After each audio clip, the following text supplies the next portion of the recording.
I did not yell. I Oh, did give a few. What the hell are you doing? I did give a few of them. We know you a busy man, Kobe, so we gonna jump right to it, man. I'm gonna say Zion Hill. Is that dude in a swing? I'm sick and sick with it. Vision and lift it.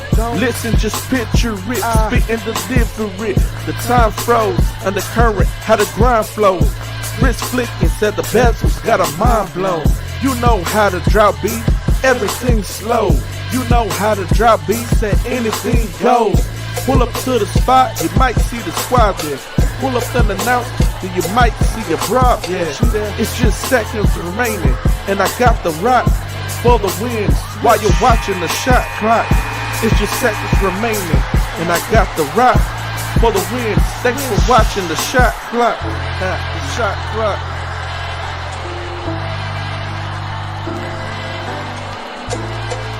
You catch the shot clock every Sunday from 7 p.m. to 9 p.m.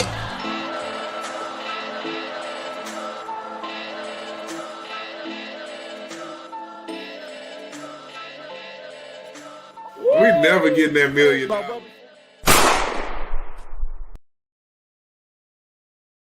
What's going on, everybody, man? G-Day Hoop Scout.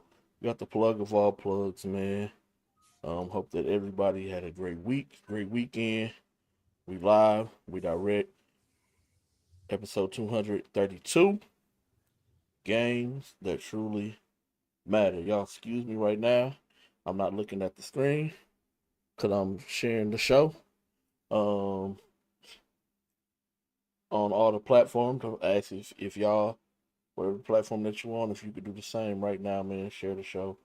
And that's what I'm doing. I'm sharing the show via Facebook, on Twitter. If you're on YouTube side, share the show on the YouTube side. And trying to get it cracking on IG, but I'm gonna have to cut one of these sides. So y'all gonna have to pick and choose which side am I gonna cut. Is it gonna be the X Twitter side? Is it gonna be the YouTube side, or is it gonna be the Facebook side? The one of the sides will have to get cut. If I go over to IG, I know a lot more of the kids of today is on the IG side of things. So I don't know. Y'all let me know, man. Y'all let me know which one should it be. What's going on, Coach Oz, man? What up, brother? Oh man, nothing much, man. What's going on, man? Man, nothing much at all, brother. Was just doing my little usual intro, man. How was your week? We had a long weekend, but just how was your week in general? Week was pretty good. My weekend was eventful. But the week was pretty smooth. How about yours, brother? It was all right because we started out kind of slow, so didn't go back to school when everybody else went back to school. We got to have a late day here and there, so it was kind of cool. I ain't gonna lie, man. I got to wake up, and just like have time for me in the morning before having to be somewhere, and that's beneficial. That's beneficial. And so I mean that tells me I just need to wake up earlier. I don't want to be waking up at 4 in the morning though. I already get up at like 5:45, 5:50 every day. I don't want to wake up at 4 just to have 45 minutes to an hour just to sit there and just well, yeah, man. What's going on, Coach DeAndre? What's going on, Dwayne, man? Everybody else out there, man. Make sure that y'all share the show, whatever platform that you on, Facebook, if you're on YouTube watching, if you're on Twitter/X, whatever you want to call it, watching as well, man. Make sure that y'all share the show. I was telling the people, man, I can go live on IG, but I have to cut one. So they're going to have to let me know. I know all the younger kids is on more so on IG than anything else. So that means got to cut either Facebook, YouTube, or Twitter. We get numbers, good numbers from all three. We gotta go. I But mean, I want to reach the young kids as well, though. we'll experiment with it. I had to switch from laptop to desktop. I couldn't hear. You know. Look at the good Lord out here making a way. Hey man, all you got to do, young man, is keep hooping. Everything else will take care of itself, dog. Just keep hooping, keep grinding, young man, and everything else will take care of itself. No. I'm not saying I'm a cut Facebook, Paul Miranda. I just was asking, Paul. In about 2 weeks, I need you to be on this show. All right, I need you to tell me who we need to be, who's gonna be the Region 2 scare for my boys, man. All right. When you come on, I'll tell you who my boys are. Beforehand, I ain't gonna let you know who my boys are for Region 2. But in 2 weeks, Paul, definitely need to have you on here, man. We get out of that chat, plug. Get out of that chat. Get out of that chat. Oh man. Get out of that Hey. chat. Don't even go to the chat today, brother. Don't even go today, brother. Hey man, this young man in the chat has been, boy, ever since boys team started losing, boy, he been on the road, man. My boy Jacoby been on the road, man. First he was with Rob when Ole Miss lost, and now he trying to mess with my boy G Dot, man. I ain't gonna never duck no L. It's just when they show up for your demise, that mean you did something right, man. You did. I mean, they were watching. It was their Super Bowl yesterday. I'm glad they won their Super Bowl. I'm proud of them. Shout out Ken Dean. I'm not a sore loser. That was a great game. Better team won. So, cool beans. What's up, Paul Miranda? Hey, I really missed those sessions in the truck in the morning. Got to bring that back to the timeline, Paul. I know it's a lot going on in Dallas. I see it's a lot going on in Dallas, Paul. We need some boots on the ground.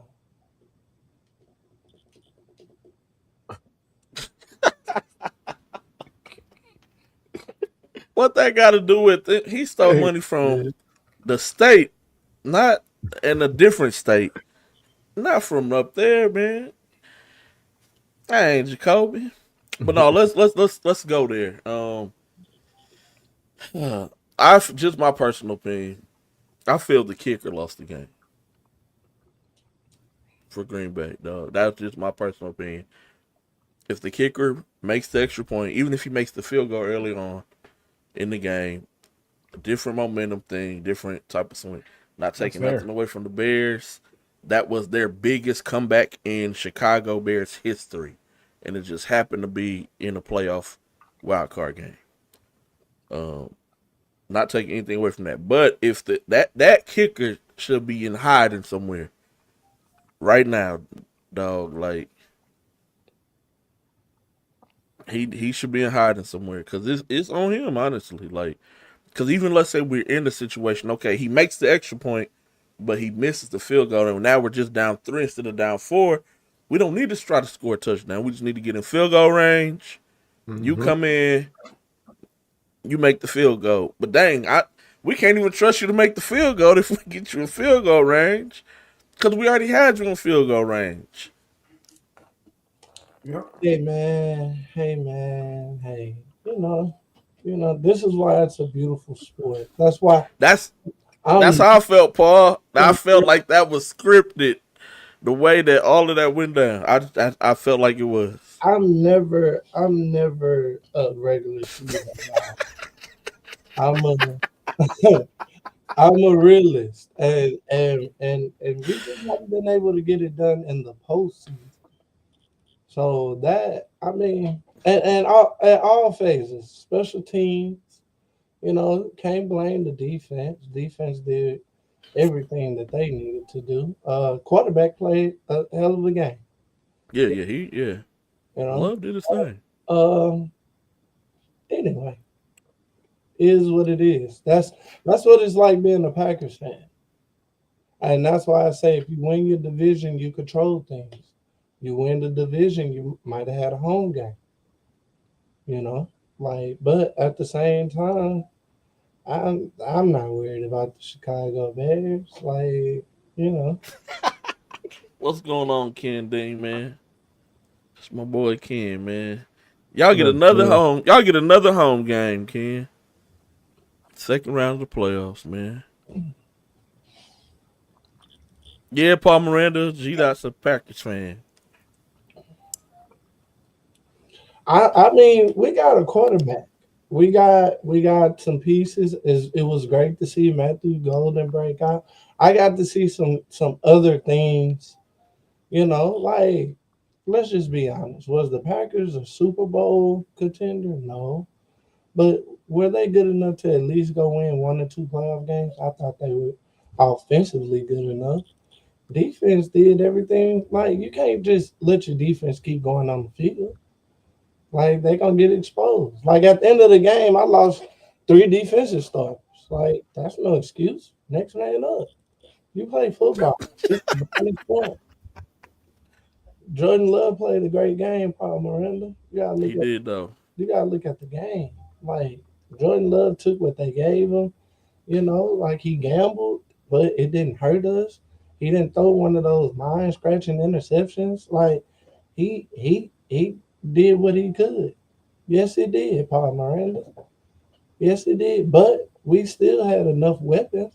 I felt like Matthew Golden shouldn't have went through the whole season without a touchdown, but you know, he's a special talent. Christian Watson, special talent. You just don't let good teams linger around long. That's why you put them away early. Like I saw a tweet that said no Packers fan felt safe with the 21-3 lead. Nope, not no one. We've seen this story before. So, but anyway, Yeah, uh, man. I'm happy seeing close competitive games here in this wild card.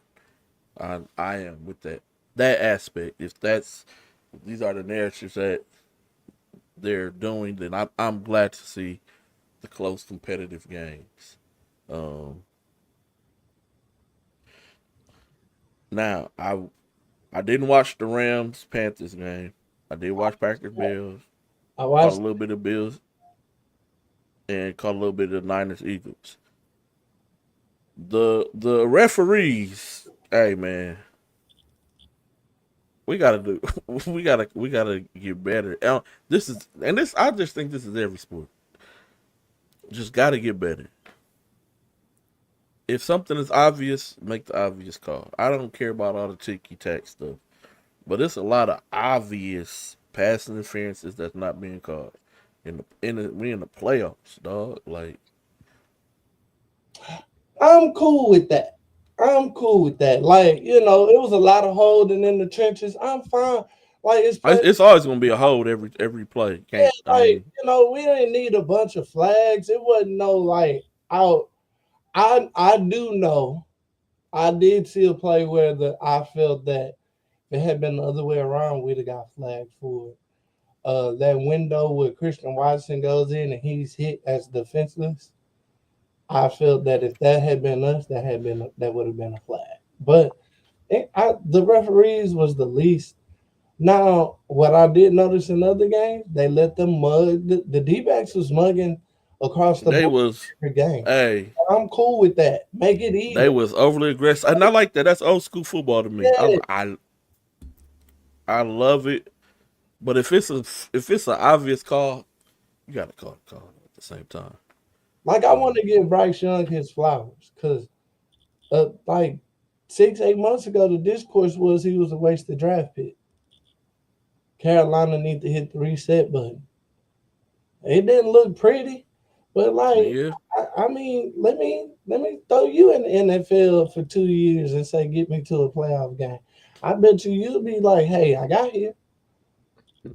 Like I mean, it's not like sometimes we take for granted. If you in a league full of God's gifts, what is the separator, right? Separator is preparedness, focus, and execution. If everybody got God's gifts, the separator is preparedness, focus, and execution, right? And when my man dropped the ball on the conversion in the not in our game, what was the game? Who played before in the Rams game, right? The Rams and Panthers. Yeah, when the Panthers wide receiver dropped the conversion, preparedness and focus. Like the 49ers game, they throwing the ball to the fullback. Did y'all see that option route Christian McCaffrey ran from the right side of Purdy? He ran an option route that faked to the goal to the pylon to come back into the middle of the field. You can't defend that. That's preparedness. Like God's gifts versus God's gifts let you be in the same window. Like he didn't juke him out his draws. But bro, if he run like who, that's the difference in these type of games, and I don't think we acknowledge that enough. Bryce Young was looking out his ear hole for the first 16 games of his career. They called him everything but a son of God. Did y'all see that stadium for the playoffs? They was in there drunk early. Early. Winning cures all, bro. So, he gets a little breather, a little less discourse. He go develop now. It's hard. It is. It is. Y'all up tomorrow, man. What's the expectations, man? Outside of winning, man. What we can look for? Defense gonna stand up. I expect to see at least one defensive touchdown. If we get anything from CJ, the pick six. I didn't say it was it didn't say it to be it could be a fumble. Oh, okay. If we get anything from CJ, we'll be okay. If we get anything out the offense, if we just get an inkling out the offense, we're gonna be all right. 8 months ago, the discourse was CJ Stroud was better than Jalen Hurts, and Jalen Hurts couldn't throw a post route. Now it's if we get anything out of CJ, we'll be okay. Boy, y'all set the bar low for the failure, don't y'all? That way, say, bro, see the narrative. Oh my gosh, man. Just know, Oz, I can read, and the narrative you setting is real nasty, brother. Real nasty. If we can get anything out of CJ, hey, dog. What do you mean? That's the truth. That's nasty. The defense can do all they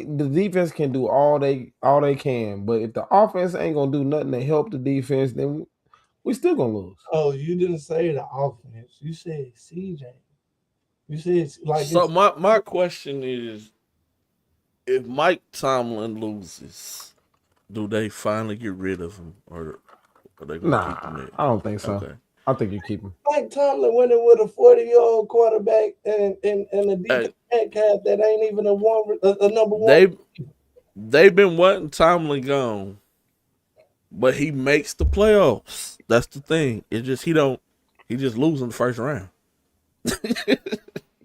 But at least he's making the playoffs. Getting there. I mean, I don't know what much more they want from him. I got one for you. Yeah, that's what I'm saying. I got one for you, G-Day. As an organization, this was probably their first year making big splashes, right? You bring in Aaron Rodgers, you make the trade for Jalen Ramsey, you get DK Metcalf. This was their first year actually giving Mike Tomlin some money because historically, the Pittsburgh Steelers picked 20th and above. So you got to hit on your draft picks because if you're not hitting on your draft pick, you're not getting those upper echelon players. Look at what he's been winning with. What college did Antonio Brown go to? I mean, I don't know. I ain't gonna See, that's what I'm talking about. Ben Roethlisberger. Miami of Ohio. Hines Ward. Where did Hines Ward go to? He went to a pretty good college, I think. But still, you see where I'm going with this. He's been winning with middle of the crop guys that they've identified in the draft and hit big on. Troy Polamalu. What Power 5 conference school did he go to? Nowhere. I'm just saying, George Pickens, where did he go to college? I'm truly asking. I have no idea. See, Hines went to Georgia. I knew he went to a good school. But yeah, and then the NFC North is in disarray. Why would you blow that up when right now you still at the top of the North? Because guess what? Cleveland quarterback and coaching situation still ain't right for year number 30. The Ravens finally made a move on Harbaugh, so you don't know what they done. So why would you panic? And guess what? Joe Burrow don't know if he want to retire and go to Andrew Luck route. So why would you change? You still selling out every day. You still selling jerseys. That terrible towel is a good brand behind the Cowboys. Why? What could you get better? I mean, I don't know. The only person that's better is your mortal victim, your enemy. John Harbaugh, the Harbaugh is probably the best coach on the market. We agree? And then Mike McCarthy. Oh, yeah, he's going to be the best coach available. Mike McCarthy for after hiring. that. Number 2, and then Kevin Stefanski number 3. Mm-hmm. In my opinion. But dog, why would you are we firing people just to fire people, bro? Troy was at USC. Good. Boy, Paul Miranda, the world needs you. Pickens was at Georgia. Okay. Still, he wasn't getting the best. So, why would you fire him, G-Day? That's my thing. You fire him just to say, okay, fan base, I've appeased you.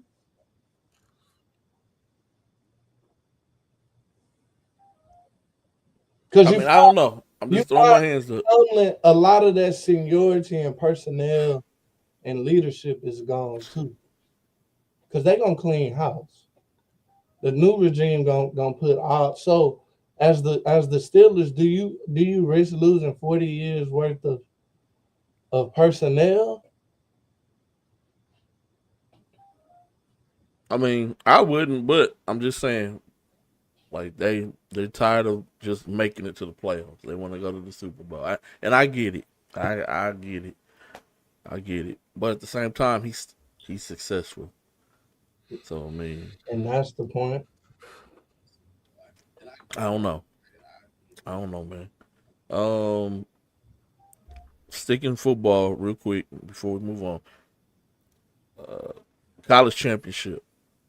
You got Miami versus Indiana. It's gonna be a good one. I did not have this game picked on no bingo card. That's why it's gonna be good. It's gonna be a real interesting game. I think Indiana wins because the championship is in Miami, and so it's a lot of distractions to me that's going to be going on in Miami for them kids. They would do better. Let's go out of town for a week. Just saying, that's what I would do. Before I start my discourse on the national championship game, I would like to say the University of Texas and the University of Mississippi both have the same amount of bowl wins. No matter if my bowl was the Cheez-It Bowl, the Fiesta Bowl, or the Poway Bowl. Bowling to the house, 300 bowling. I don't give a damn. We got the same amount of wins. Cereal Bowl. $8 million. Y'all played 2 games. We played 1. The Trail Mix Bowl. It don't matter. The Baller Plug United We Are Bowl. Don't matter. Just want to whisper that in case somebody pop up. You know, just want to say money well spent. And look what we got out the port. Hey, half of Ole Miss is at University of Houston right now. Y'all see that? That's crazy. I woke up this morning and saw a Ole Miss linebacker in the third ward. I was like, oh my God.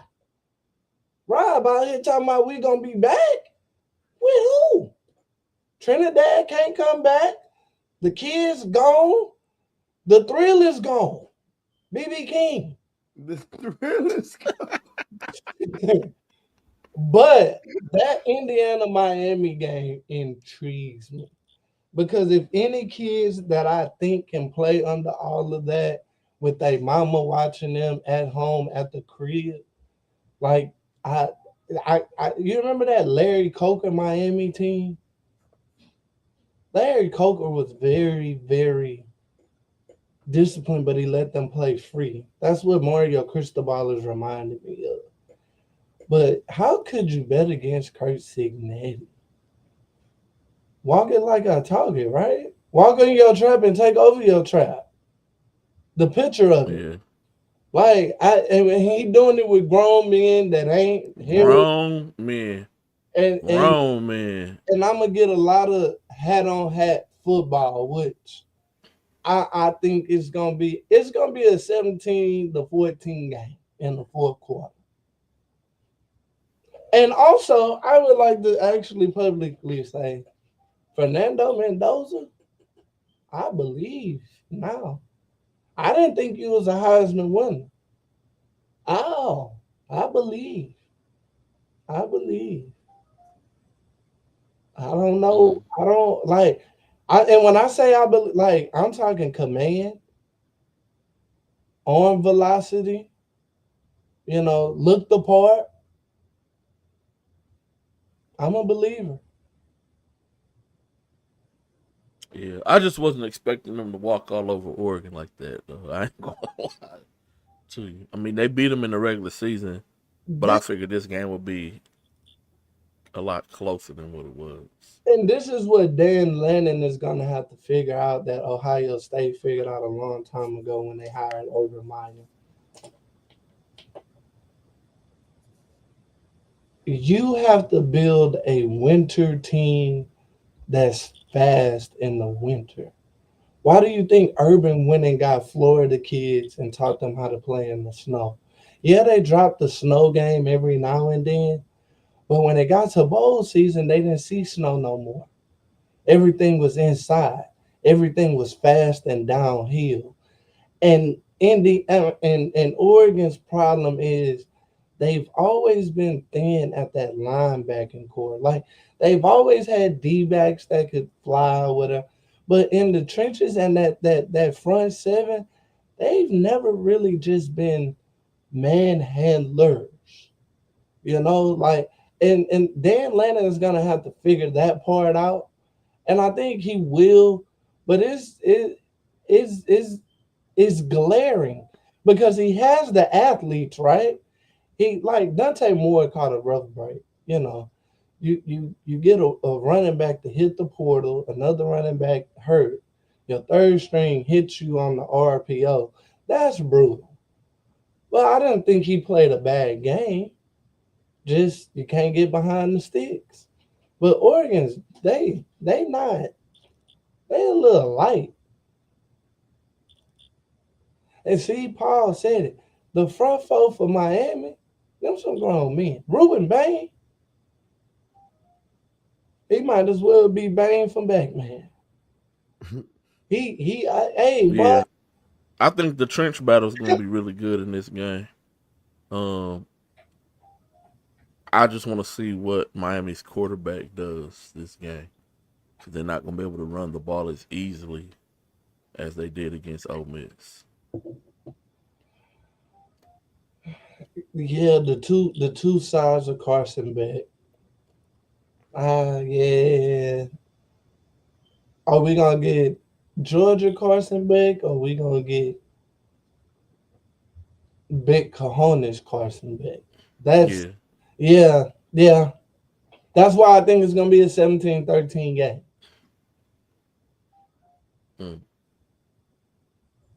That's fair.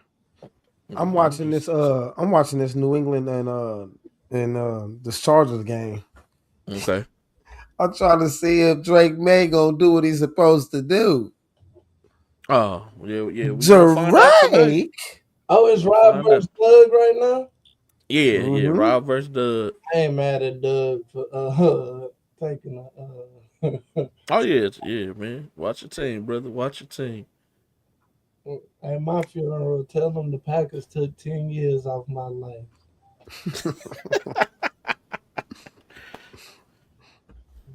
All right, switching gears, man. We gonna real quick before we jump into NBA. This Thursday, Texas women versus South Carolina women. Who you got? Who you got, G-Dot? I watched the game today. Texas doesn't lose 2 in a row. I'm gonna go with that first and foremost. Texas, But the game's at South Carolina. that game could be played on the moon. Okay, all right. Big Schaefer don't lose 2 in a row. But if Texas doesn't defend the backdoor action for easy layups, well, then South Carolina got that game by a mile. And that's what I saw today against LSU. They gave up. I mean, it wasn't the Kate Koval. It wasn't to the big. They was giving it up to anybody on the backside from the slide. From the sideline, out of odds, you'd have been proud at the slide. See, Rob? See? You could go look at what the Vegas sports makers say what that spread is. I don't even know, but go see what Vegas says. Struggling, Rob. Just gave it up easy. And don't get me wrong, LSU hit big shot after big shot after big shot. They had the momentum. Texas played from behind, and Roy Harmon went 1 for 7 and didn't play in the fourth quarter. I guarantee you she'll play in the fourth quarter against South Carolina. I think Texas needed that. They needed, it's different losing a close game because then you can lie to yourself and say, we lost a close game against a good SEC opponent. That's what rivalry games do, right? Because coaches lie to teams. But that you can't lie about that. You got your ass kicked on the board. They wanted it more than you. Like they never saw it, Rob. I wonder whose scout that was. Because I know one thing. Somebody dropped the ball. Hey, I don't think they dropped the ball. I just don't think it's a certain player, and I'm not going to say her name. It's a certain player in that game that I thought was primed to have her welcome to the Big 12. I mean, not the Big 12. I'm sorry. Her welcome to the SEC moment. SEC. And she dropped the ball. Hometown hero. So would you say Texas would need to win the rebound battle to win this game? You're not going to beat South Carolina in a rebound battle. On the glass, yeah. I don't think Texas shot the ball well today. You know, that was one thing. They had been shooting the ball a little bit better, which I mentioned Roy 1 for 7. They didn't shoot the ball, and the urgency from Madison Booker early in the game was disturbing. I think she kind of let it come to her too much instead of going to go take it. When I think her matchup, she got whatever she wanted. Interception.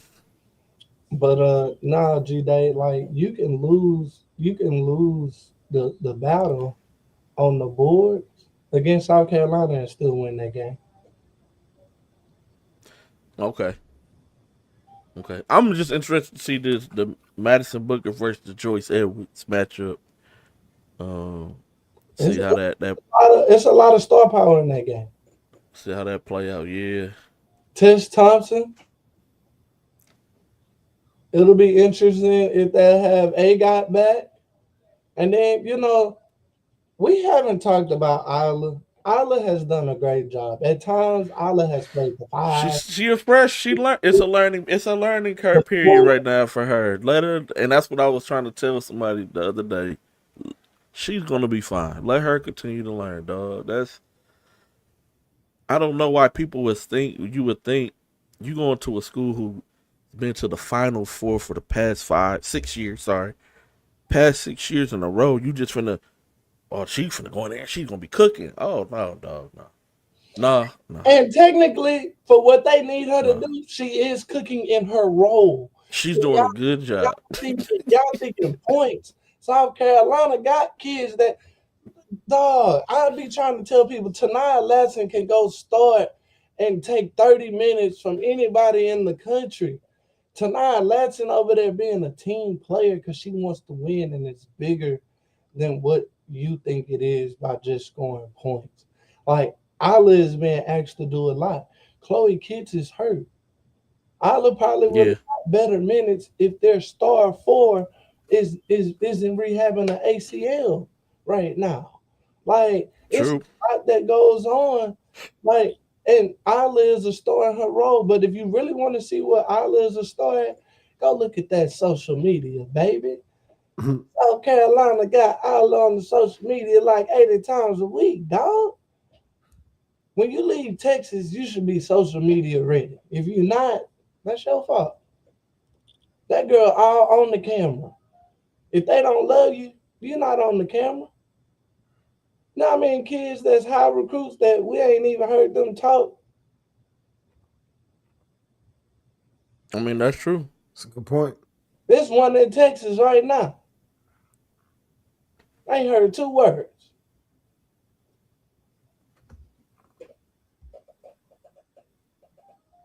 That is true, my brother. Like, we talked about this earlier, and we'll talk about it later and touch on it later.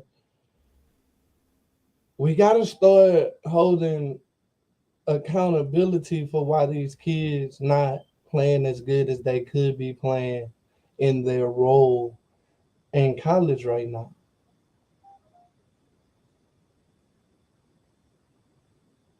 Let's segue. Matter of fact, let's hold off on that, on the road thing. Let's hold off on that right now. I know y'all see my hand. Hey, I took a chunk out my thumb, man. Today I made a makeshift. At first it was worse. I had packing tape.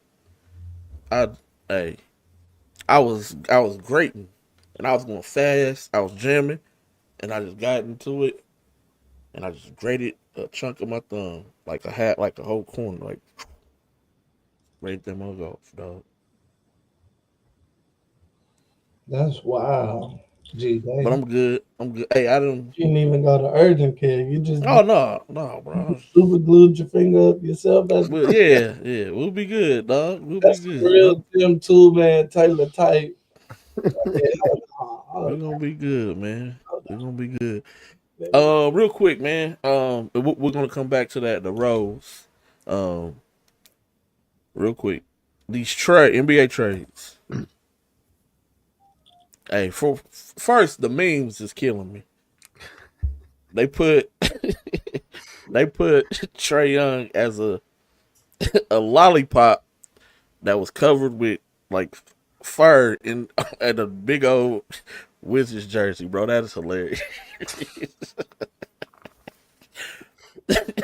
That's hilarious. But why are teams just wanting to dump these players to free up money? Are they wanting to dump just to just be like, skip it, we're gonna restart? Like, what is y'all take on this? Damn, son, where'd you find this? Damn, son, where'd I'm gonna give Braylon his credit on this.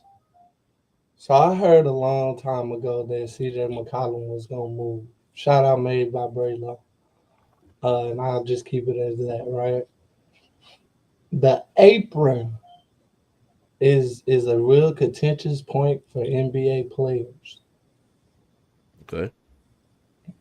I didn't realize how important the apron was until I started seeing some of the moves that were being made.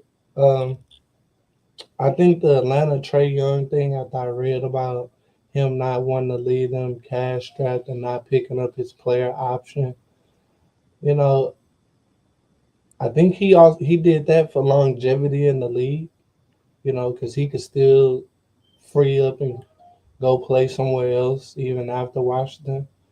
But um, there's no more patience in sports because of private equity money. And the correlation is the fact that we wanted money in sports so bad, we forgot what comes with money. What comes with money comes expectation. So yeah, they did sign Trey to all that money, but it's expendable because the expectation isn't there anymore, right? Well, okay, the Wizards, who have a very wealthy owner, very young team, you know, that makes sense for them. Like, but does Trey get to play in the Wizards jersey? We don't know. Do they go to a buyout? We don't know. Um, but with all that being said, private equity money is the reason why, as quick as we rush these kids to the league, they're going to be rushed right on out. There's not going to be no journeyman veterans no more. It's not going to be none of that. Like, bro, we're churning out at an incredible rate. Scoot Henderson was the popular name 3 years ago. They don't even say Scoot Henderson name in Portland, and he played in Portland.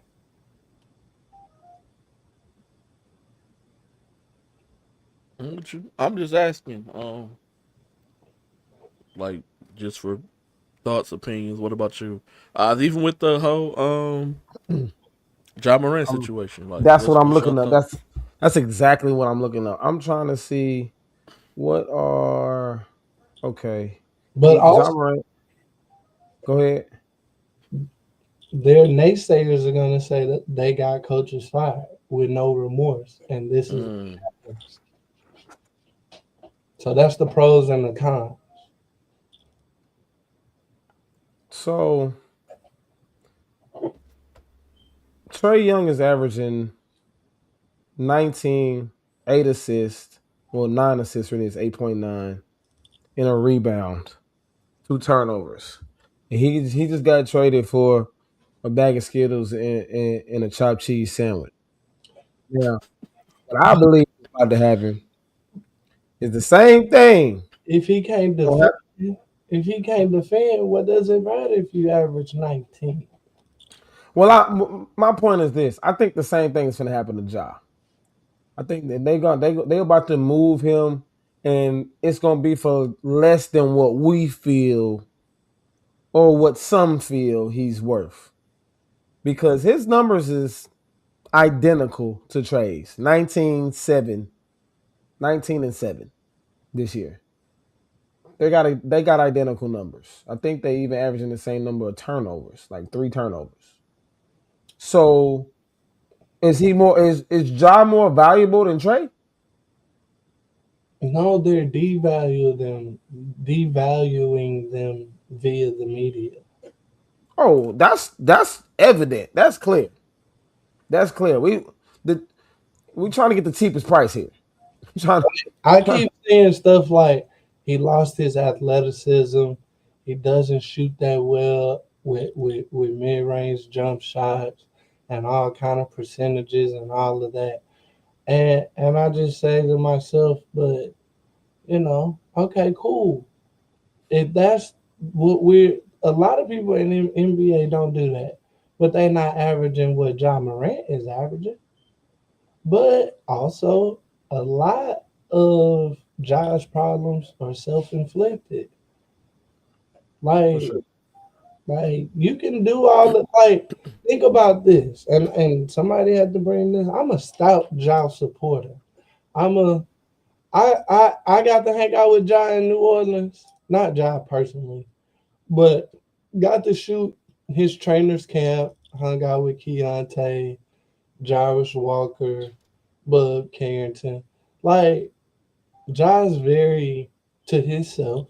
He doesn't really bother a lot of people. He doesn't really say a lot. He's not one of those sociable basketball stars, rightfully so. Like a lot reserved, but at the same time, your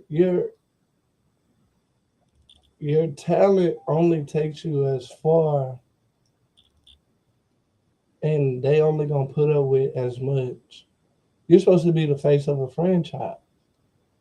We were arguing about that in the group chat a year or two ago. Is Ja Mhm. the face of the NBA, let alone the face of a franchise?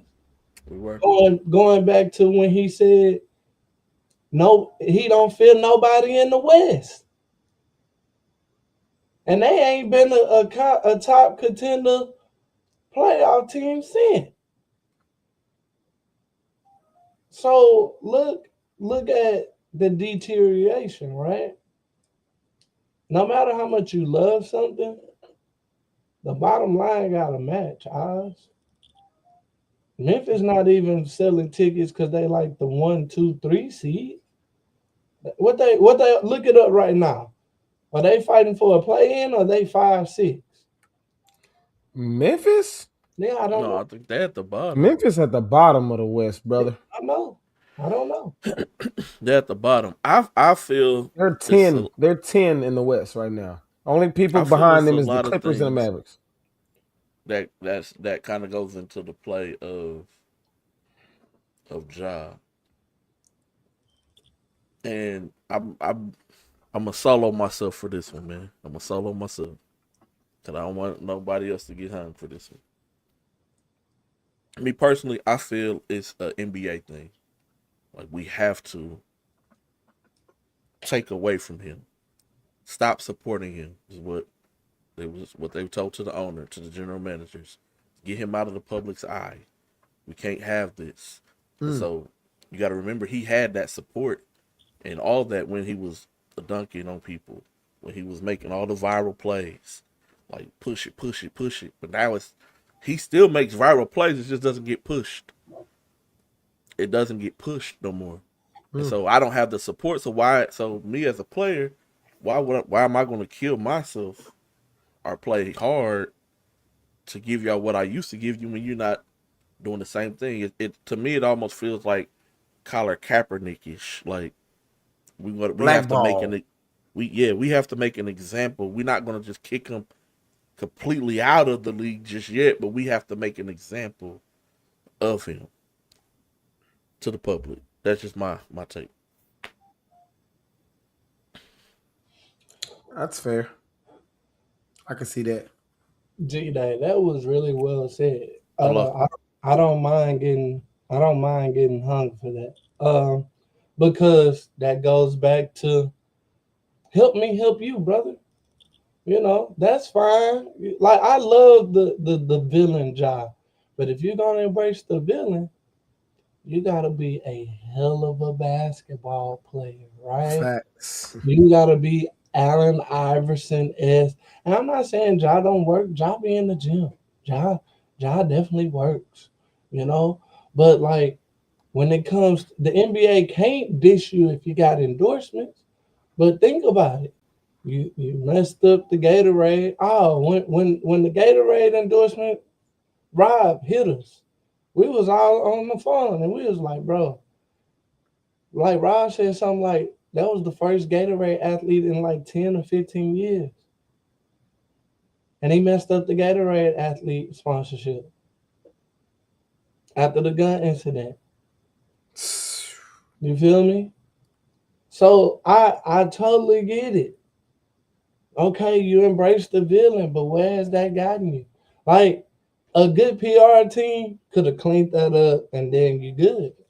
But this goes also back to And this is absent of Ja and T Morant, but I see so many Ja T Morant archetypes, right? You got to stop letting your kid do whatever they want to do. Hello? And it's easy for me to say if I'm Ja's father because that is hypocrisy at its finest. But if I'm Ja's dad, I'm calling the best PR company and saying, hey, I don't want my son to mess up this generational wealth because we could feed generations off this. If Ja did it right, it's a little too late for this. But I say all the time, Hakeem Olajuwon could run for mayor of Houston, Texas, and would get the overall vote and don't got a campaign. You know why? He's beloved. If you do the right thing, you don't have to win. Memphis as an organization has won what? They've been to some Western Conference finals? But what has Mike Conley, Paul Gasol, and Zach Randolph done? But deliver great moments. They are beloved in that city. You could have retired with generational wealth and been beloved in the state of Tennessee. And you could have spun that to public office, whatever. Like, nobody never looks at the Magic Johnson route. Why not? It's a beautiful thing. Jesse Ventura, a wrestler, governor of Minnesota. You know why? Beloved. I hate Tommy Tuberville and what he stands for, but when they love you, they'll do anything for you. And those are just examples of what people would do if you're good in sports. Like Cam Newton. Cam Newton could probably go run for mayor of Auburn, at least. Oh, yeah, for sure. Maybe not the governor of Alabama. Well, Auburn is in Alabama, right? Alabama. The Yeah. governor for Alabama. He could probably run for mayor. Mr. Miranda, to answer that question, I think every player is different. I think that's a subjective thing. He didn't lose Nike. That's what's keeping him relevant, and that's kind of what the NBA hated. He has the second most worn shoe behind Kobe Bryant. Facts. You can't get rid of money. Nike ain't gonna let you get. They not letting go. Nike not letting go of that. They gonna make 1,000 more iterations of them Ja tools. They gonna squeeze every drop. No, for sure. Oh, you know what this reminds me of? I was just thinking about this yesterday. This Ja Morant shoe reminds me of when KD dropped the 6 and he had all them funky colorways. Remember, he about to come out with the 6 again next year with the Aunt Pearls and the PB&Js and the All Stars, all them crazy colorways. That's exactly what this reminds me of. When people look back on Ja Morant's shoe era, they're gonna be like, them right there, them the ones, because they had so many colorways and they all was fire. Just like when KD dropped that 6, man. Sneakerheads, man, y'all gotta tap in. Bro, when the tournament starts, it's gonna be so many Ja Morant drops that school's gonna get. Wait for it, bro. Just wait for it. They're gonna squeeze every drop. Ooh, Paul Miranda, the people of Memphis will roast you if you say that.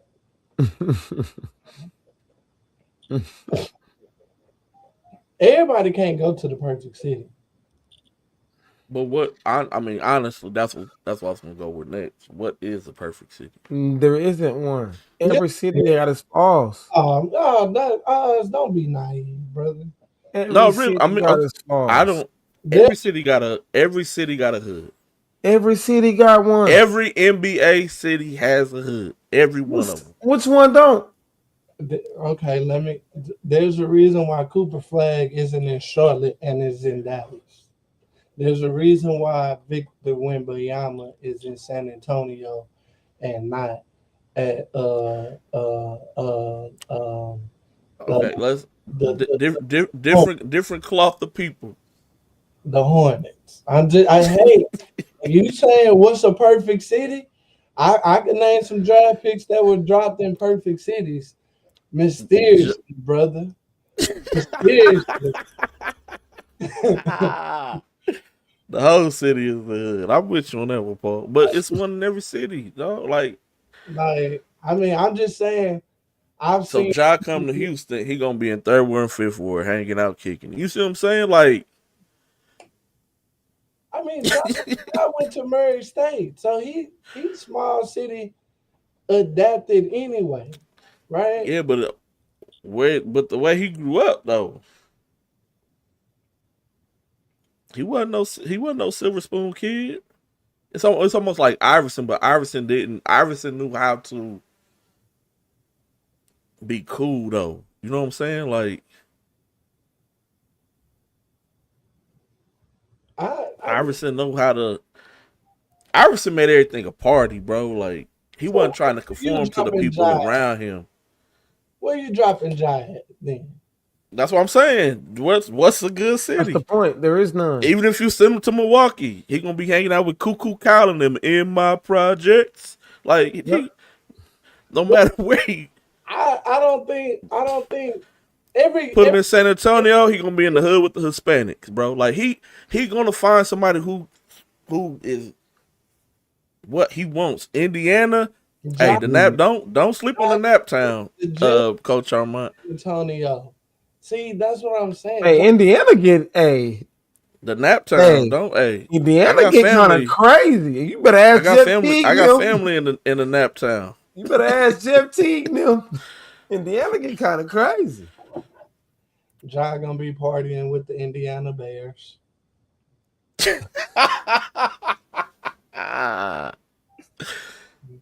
Hey, real talk. That's a good destination for him because Indiana got pieces they could get off of. He can help until Halliburton get back. But Halliburton, Ja, and that front court I now. don't think they want that headache though. Like, Is it a headache? I think Rick Carlisle want a little over there. They too soft. That's why they didn't get past the Celtics. I think not get past Celtics. That's why they couldn't get over the hump. I think they're a little too and they need a little You feel me? That's not a headache. Ja is not a headache on the winner. You know why? Bro, he likes staying to himself already. Like, bro, we don't be getting stories of Ja outside like Stephon Diggs. Yes, we do. What are you talking about? Not now. We used to, not now. Okay, so since we don't hear about it, that mean it ain't happening? Yes. Hey, he in the house now, bro. He should. He don't do he not outside like that. Okay. He didn't grow up. He not outside like that. All right. Like it's very, very like as you grow older too, like I believe genuinely he wants to win. He don't really care about the bread.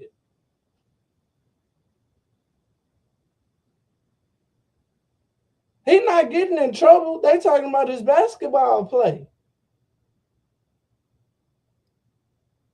Go Google it, Oz. When the last time you heard about him being outside? What the shade room say? Shade room ain't like, bro, Stephon, bro, I didn't know what peak cocaine was. Now I'm reading on Facebook, it's been a spike in pink cocaine. And I was just like, oh, really? They coloring the cocaine these days. Man, the only thing that's out here about Ja is this trade, bro. See? But look, what's Stephon doing? Stephon kicking it, dog. Some players can do that. Everybody can't do that. You know why? Stephon produce at a high level no matter the circus around him. A lot of people not built like that. Just like our boy Keon Coleman from Buffalo. I really thought he was a talented wide receiver. He's not that good. Yeah. He's not in the playbook. He don't got God's gifts. He just tall. Yeah, he just big. Yeah. Tall, had a good year, and capitalized on the draft. Bamboozled some people. I'm not mad at it. Get your money, young fella. It's your money. But eventually you gotta catch the ball. You can't catch the ball with this all the time. At what point are you gonna catch the ball? Before you go catch the ball. I mean, that's true. Yeah. And I Hey, like Keon Coleman. Paul Miranda. As long as you can catch the ball like Stephon Diggs catch the ball, every strike is your last strike. It don't matter until the team need a last strike.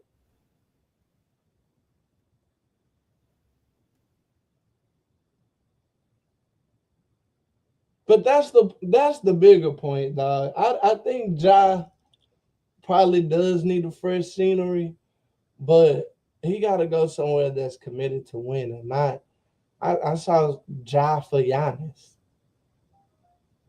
That's a horrible. No.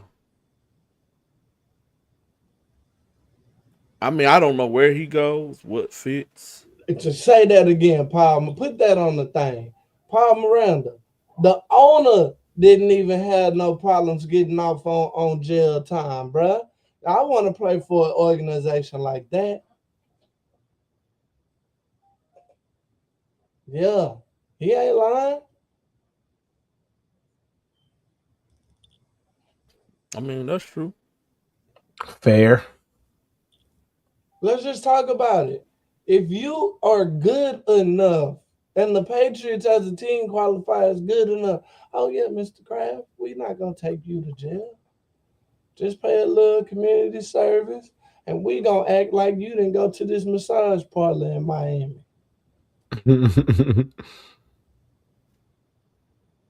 That's good business.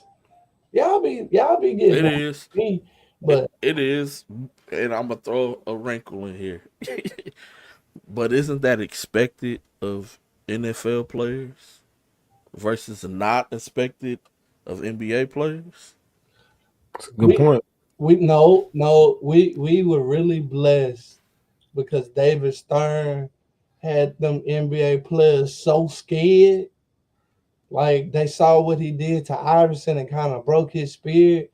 Everybody came in on the good foot out here, and you don't like, bro. We ain't never heard about no D Wade, LeBron getting pulled over like Rasheed and Bonzi Wells in Suburban. Like we ain't hear about like no Steven Jack getting in a fight at Beaumont out here while hooping with the Spurs.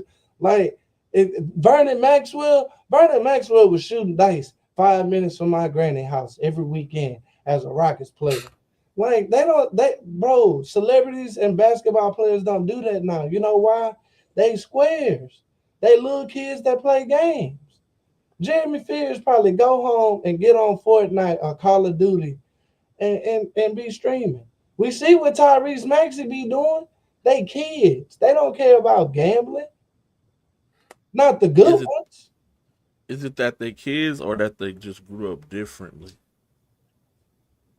I think football still has more of gritty people, more underprivileged people who made it versus basketball.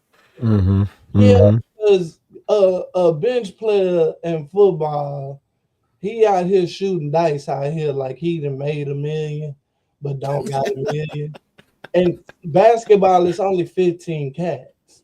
Yeah. And of the 15, 7 probably got real deals. And of the 7, only 2 or 3 got on their max. And then the other 5 probably happy to be on their second contract. So yeah, football, oh yeah, they shooting dice. They per capita, because they're a larger sport and more people got football money now. But basketball is such a smaller fraternity. That's why it's so precious. It is. That's true. That's fair. Man, that was good. Good talks, fellas. Good talks, man. Let's jump to high school basketball, man. Man, before y'all get into that, man, I gotta drop my wife off at her sister's house, brothers. Okay. So I'm gonna head out early today. You didn't even have to say all that. It's cool because it's like inclusion. I need people to feel like, you know what I'm saying? Like I ain't just running out. You know what I'm saying? It's the real deal stuff going on. But love chat. Good to see y'all. Till next week. The next time y'all see me, the Texans would have won. I'm out. I hope the Texans wins for our sake, man, because they gonna kill them in the comment section, man. I'm gonna kill him in the comments. I'm alive. But no, man, let's start here first, man. Right here. Let's dive straight into this thing, man. The updated ranking snapshot, man. You have your tier 1, tier 2, tier 3, and then your tier 5, man. What since putting this out, because you don't do a weekly ranking, like since putting this out, compared to the first ranking that you dropped, what has been the static or the reception of parents, teams, players? That's a great answer. The players and the teams that you don't really see a lot on here, which would be CHSA, which is a home school. You wouldn't normally see a Katie Taylor, a Laporte, a Cy Lakes on here. I think those are big names. Seven Lakes, if I'm not mistaken, they started out very poor, came up strong. A Klein Collins you wouldn't see on here. Those schools, they're happy to be included in the representation because their record reflects it. So they're glad there's no favoritism at the top.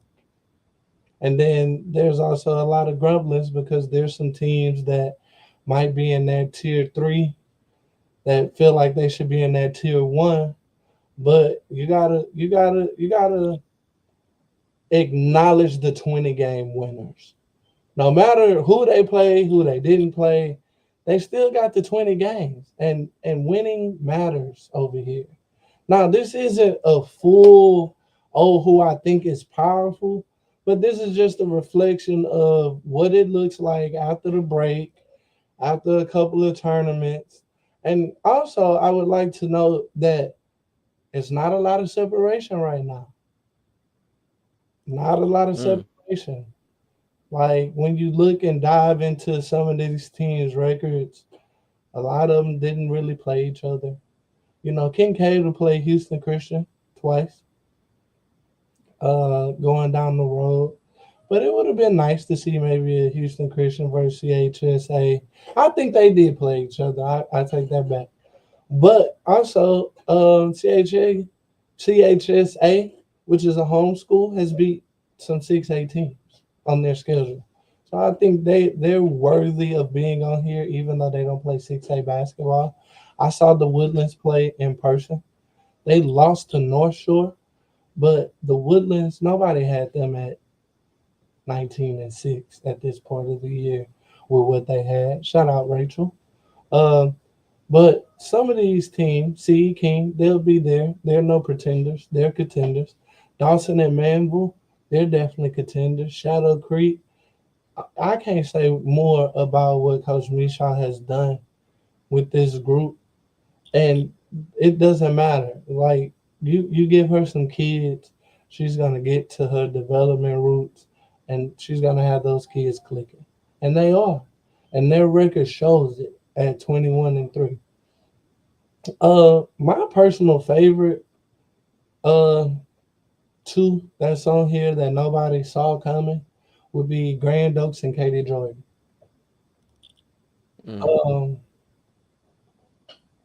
Grand Oaks has a Prairie View commit. And then Katie Jordan, they're just a tough team by committee. I haven't seen them in person, but I got a message from Coach Jones early in the season telling me to watch out for them because they're going to be pretty good. And they felt that they were disrespected in the early drops of the power rankings, and they showed me. Now I'm familiar with their game, and when we go back to the drawing board, we'll go back and look at strength of schedule and everything. But I expect them to make it into the power rankings. Where they'll be, I have no idea because even though this is numbered, I have them in tiers. So I could have put 1 through 5 for each tier. I didn't. All I did was just number out all the teams and gave you a quick 15. Some of these teams, like Barbara Hill, is not even 6A. They're a 5A favorite, but they're on here as a Tier 1 elite team. But that's my thoughts and processes of where it is. There's some teams on here that'll be on the power rankings that's not on this list. They just got to get their district play not squared away. Like South Springs. South Springs isn't represented right here, but that doesn't make them not be on the power rankings because they've been across the country and they played in Hoop Fest. Their record doesn't reflect none of the success that the teams on here has already had. So I don't think that that's fair to highlight South Springs real early right now, and they don't even have 15 wins.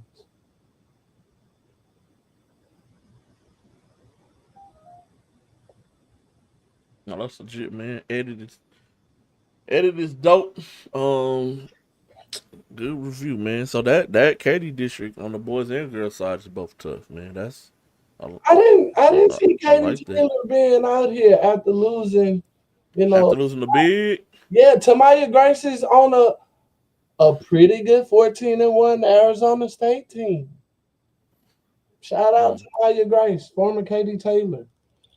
And they're sitting at 19-4, which is amazing. I'd also got I actually do my homework. I can't let y'all see it because y'all might try to pause the show and go see my notes and copy it, because I see y'all will drop a rankings one time, but won't stand on the business after that during the season. Coach Armand, are we talking about Elkins girls? Yeah, we talking about girls right now, Coach Armand. I have to look if we talking about Elkins girls, but at the taping at this moment, and I know they won their game, they're 12-8, but South Springs was only 10-8 at the moment of me dropping that snapshot. So even though they'll be a power ranking team, I couldn't put you up there at 10-8 when there's teams already at 20 wins before we got to January 1st. Am I wrong? Does winning matter? Does winning not matter, G-Day? No, winning matters to me. I would like to win. There's some teams you gotta win. Strength of schedule does help you in rankings, but winning helps more than the strength of a schedule. Like the strength of the schedule just kind of lets us and like computer systems know, like, hey, like, yeah, they don't got the wins, but they've played 1 through 5 already. And if they weren't blowout games, like if they were competitive, like anything 11 points and under, like a computer system is the way that the algorithm set up with the strength of schedule is going to keep that team up high. And so the same thing with with someone who is a basketball aficionado or whatever you want to label yourself. You're still going to keep that team high. It doesn't matter if we talking boys or girls, don't matter. You're still going to keep the team kind of high in respect of their strength of schedule, who they play. But I think that's dope that how you rewarded each team by tier. And I'd also like to not shout, but show some of the flaws in my original power rankings that I didn't see coming. Like I never saw Hitchcock being 10-7. I thought they would be a lot better. I thought this would be their window. Dickinson, I had them so high. They're only 6-15 right now. Iowa Colony, another team, 11-10. Tough schedule though, but 11-10 I didn't see. Clearbrook girls are 6-12. Just thought they had the culture over there. May not maybe necessarily had the talent, but I thought they had the culture over there to sustain. And not really a disappointing record, but just no separation. Huntsville girls 14-7. I thought they would be a little bit better. But the Brenham girls, who I knew would be better, they're 16-9 right now. So, Travis 17-6, Clear Falls 17-6. So there'll be some moving and there'll be some shaking in the rankings and stuff like that. But I just wanted to explain some things because I got a lot of, a lot of Oh yeah, yeah. weird memes in the content. Yes, sir. That's my favorite part, man. Whenever I put something out or I talk about something, and just to see the feedback and how some people, he hating or he don't know, blah blah. Jalen, you got until 11 a.m. tomorrow, so we're gonna always post the boys rankings, Monday at noon. But everybody's record is updated. Wins and losses of the week, it lets you know. So you got until 11 a.m. tomorrow, Jalen. So you're not out the loop yet for that. But yeah, man, I love that part. Like I told you on the phone, and I'll speak on it publicly. Like I did my first reaction reviews and recap with G-Day show, because I was going to start it on January 1st. Something came up, so I couldn't. So I did the first one this past Wednesday. And I'm doing that 2 times a month. So what I did was I just talked about the 15 players from the class of 2027 who I feel should have some type of a breakout spring and summer based off of the season that they're having. And so some people's mad because I didn't mention their kid. That don't mean I don't think your kid's not good. I just don't see your son at this moment in time projecting to get a scholarship. Like, it's going to be hard to get a scholarship.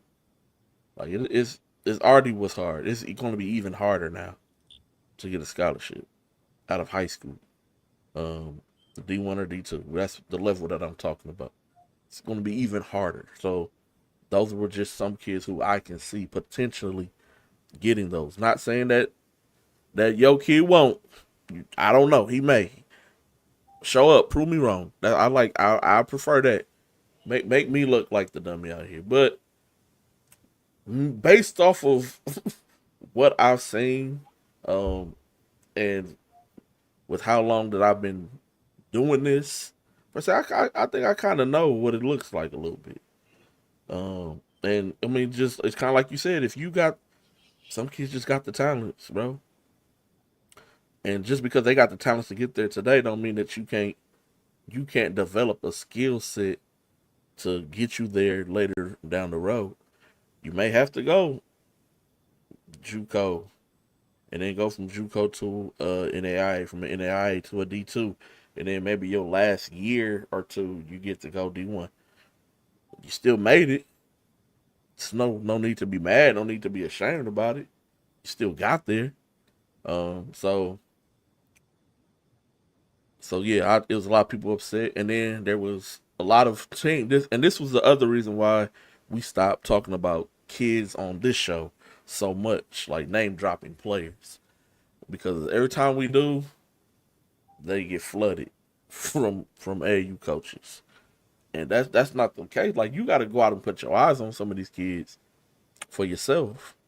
And like I was talking with Coach Tyreman today, shout out Coach Tyreman, and on Alaska basketball team. They was at the University of St. Thomas basketball game today.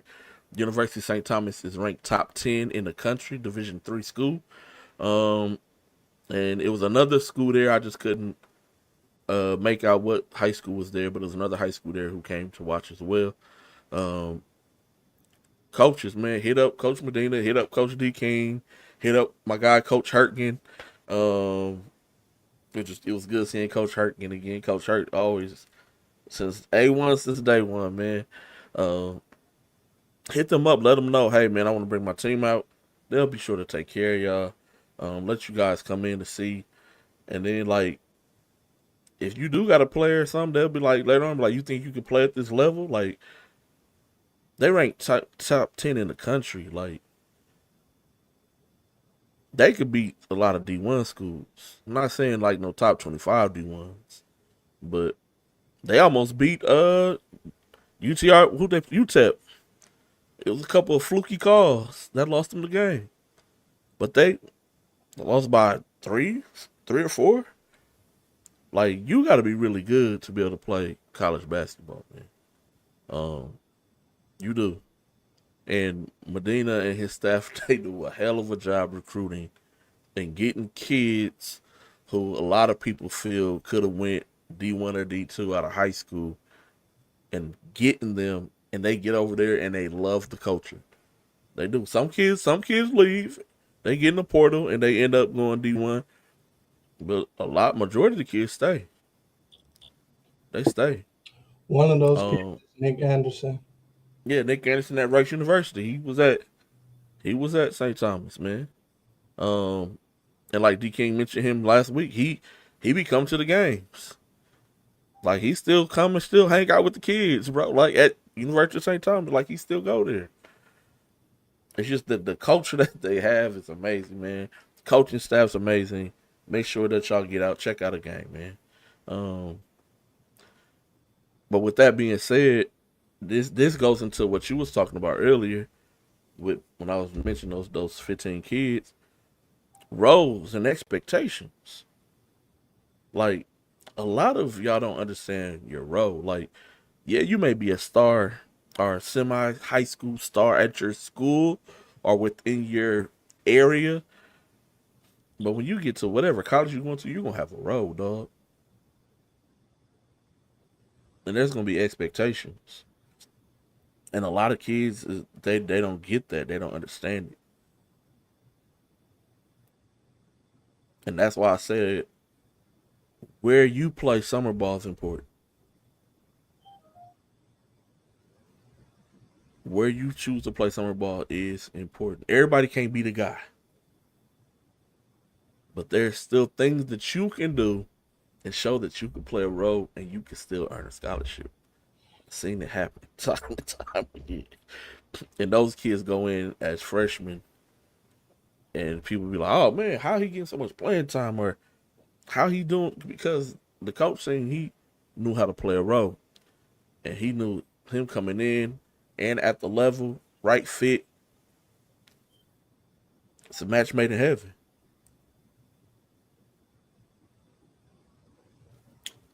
But you got to understand that you're going to have to fulfill a role. You're not going to be a star your whole life. Second thing with that, I'm going to talk about it. You got, if you a big, be a big. Be a big.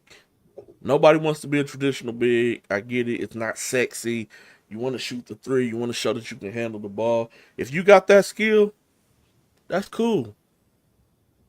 But dominate being a big, because when you get to college and you got that skill, in college they're not sitting. You're not just getting set on the perimeter. Ain't nobody passing you the ball talking about going to work, dog. Come off this pin down, shoot this threes. Truly watch the game. Watch college basketball. I can't even think of my guy's name who was at Michigan last year. The big white dude. He wasn't coming off of pin downs and screens, bro. It's just whenever they passed him, if after the action went through. I know it too. You was muted. I can't think of his name. I know. But after the act, I think it was Wolf. After the action went, Danny Wolf. After the action went through, if he was at the top, okay, kick it to you at the top, bang, three. But even though he could shoot, they wasn't like, hey, we finna have him running around out here like Steph. Yeah, thank y'all, like Steph Curry, bro, off all these pin down screens, making guys chase him around. No, he still went down there, bang, grabbed rebounds, he still was able to be a stretch big and stretch out the floor. When it came to that part of the action, kick it out, he open, he's knocking it down. But he's not just out there the whole single time of the game. It's all these bigs that we've had here in the city. We want to be, you got to handle the ball, dog. Yes, you need to be able to handle the basketball. Yes, is good if you can knock down the perimeter shot. But in college, bigs aren't used like that, bro. Everybody wants to try to make them be pros. You're not going to be the next Jokic. You're not going to be the next Wemby. You're not the next Giannis. You're not none of them. You are the next you, whoever you are. That's who you are. You're not them. That's generational. Those are once in lifetimes. That's not a everybody. Because every big in the NBA don't play like them.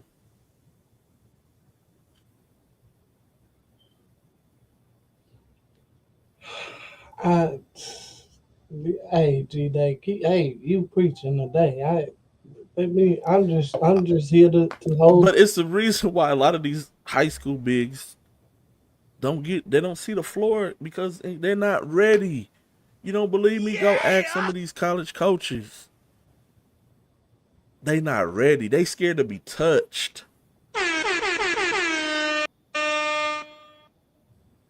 If you can't bank, I'm gonna give y'all a perfect big that nobody knew about at first. Went to Cy Falls High School. Put my guy G-Dot on him. His name's Joseph Tugler. He's not standing at 6'8", 6'9", 6'10". With no shoes, that boy measures 6'6". But he play like he the biggest dude on the floor. Why? Because he defends, he's not afraid to bang, and he rebounds. And that got him to U of H, a consensus top 10 team over the past 6 years. Not because he was no bucket, it's because he played defense and he rebounded the basketball. And he did it at a high level against the best. But you want to shoot threes. Oh, coach, I can't play for you. Man, Bobby B, you right on. I can't go play. I'm gonna use my boy Bobby B. I can't go play for the Raptors, man. Coach want me to play too hard. He want me to post up. He want me to set screens. I want to ghost every screen. I just want to stand out here on the perimeter. Hey, man, listen, you can't play for me. You can't play for that man either, Bobby B. Damn, If you're not son, gonna where'd bang, you bro. find If you're not, this? you can't be the biggest player on the floor, but you don't want to touch nobody. You want to help yourself? Go get a rebound. Go block some shots. That's going to help you get the scholarship over the kid who handling the basketball. It's 1 trillion 6'2" and under guards. It's less than 50,000 kids that's over 6'7". And y'all wonder why they get a scholarship. They few and far between. Like, come on, y'all. We got to make it make sense, man. We got to make it make sense. If you don't play physical, tough basketball, you will never see the floor as a big in college. You may get there, but you're never going to see the floor.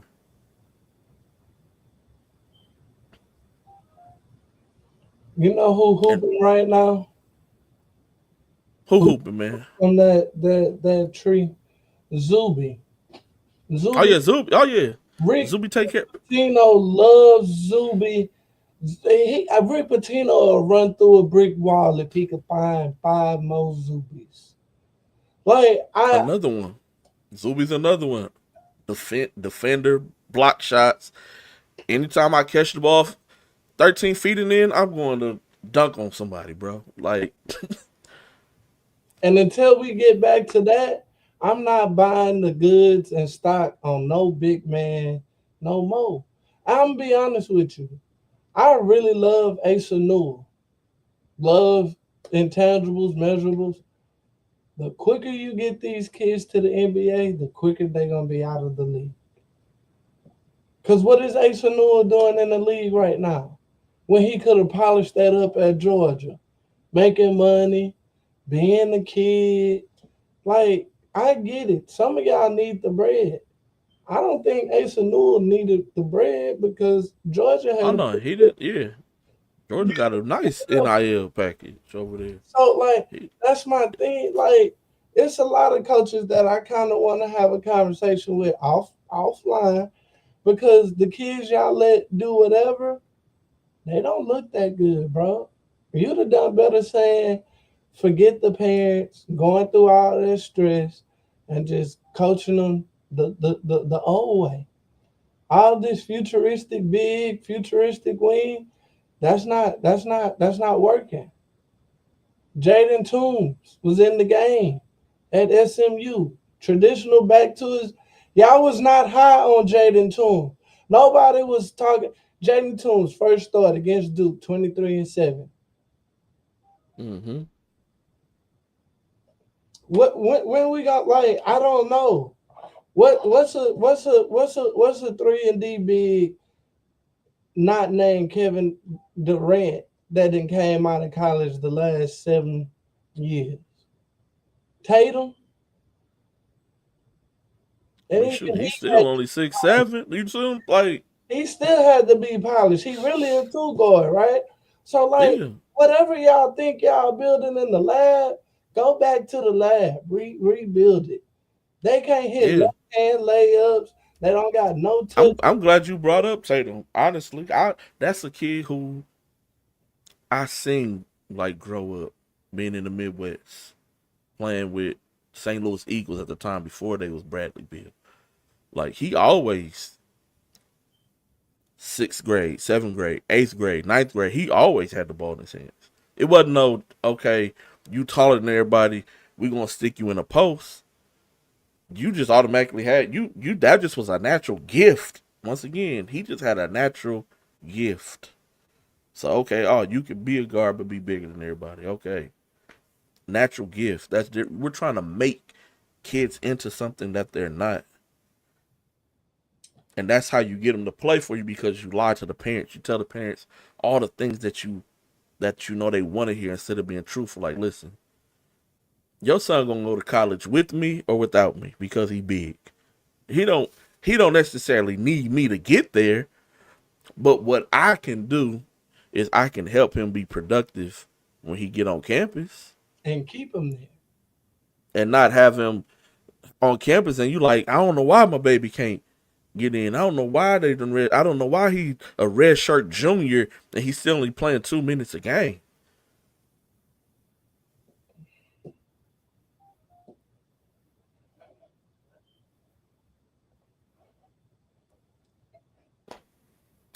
Hey man, what do I know? Y'all don't believe me? Go look up the kids' number from Houston on all the kids who was 6'8" and above.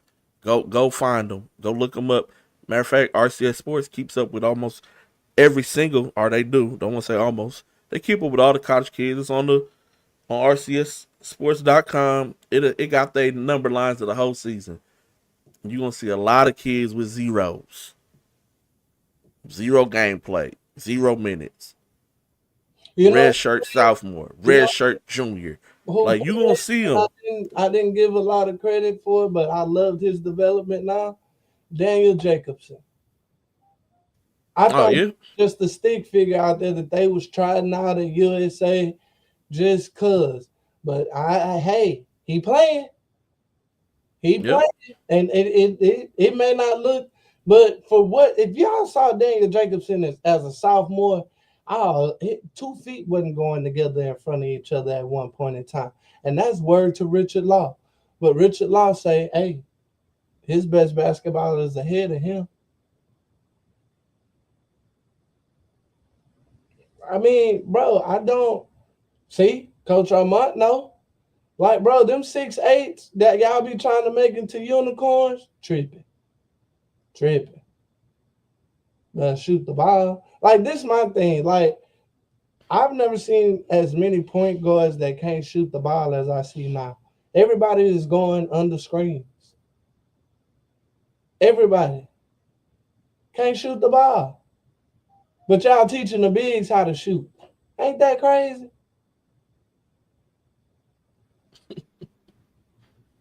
Hey man, I don't know. Roles and expectations, man.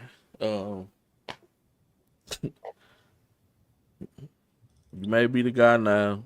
Yeah, it may look cool in high school, dribbling the ball up the floors, trying to stop and pop and hit 3 pointers. And you 6'8", 6'9", 6'10", 6'11". But when you get to college, you're too slow to get that shot off. You're too slow to do that move. Everybody's just as big, just as quick, if not quicker than you, just as athletic or not, if they're not more athletic than you are. Then you have to deal with age. A lot of kids are older than you, so their awareness and IQ is way higher than yours. So they understand the game. They know how to sit down and break down film. They know how to sit down and understand a scouting report.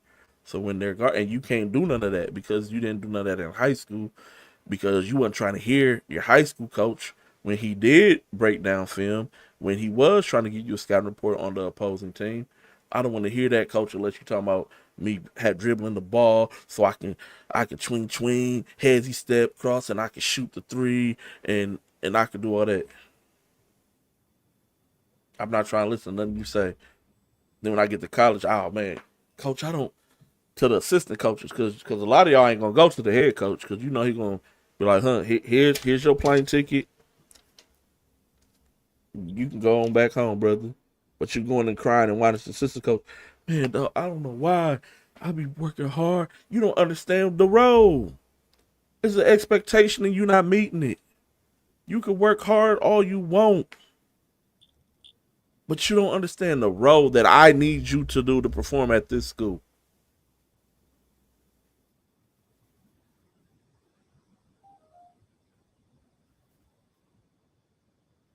I gotta win, dog. Why? Because I gotta get a paycheck. Why do I need a paycheck? Because I need to feed my family. Why do I need to feed my family? Because I need to keep my household happy. I gotta make a living as a coach. So I need to win so that I can make a living. I'm not just passionate and it's not that I just love it so much that I'm willing to lose and lose everything. No, I love it so much I want to win so I can win in life.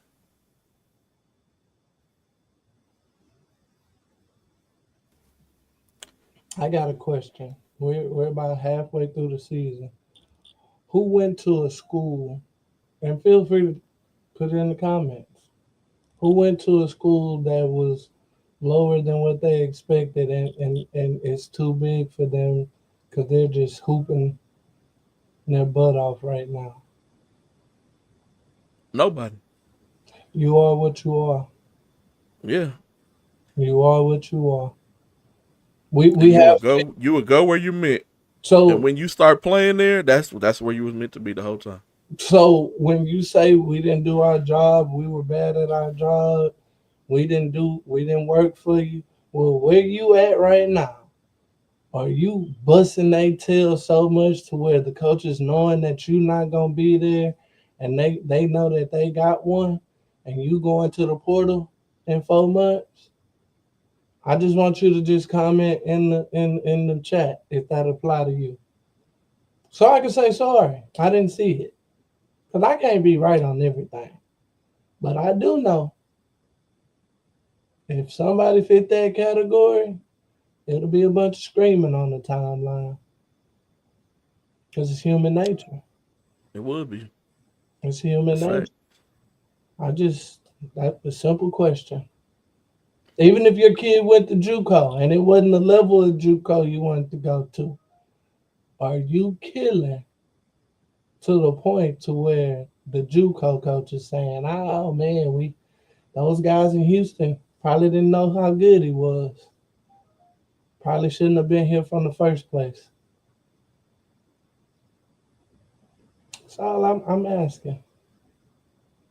Because last time I checked, even Dior Johnson at Tarleton State coming off the bench.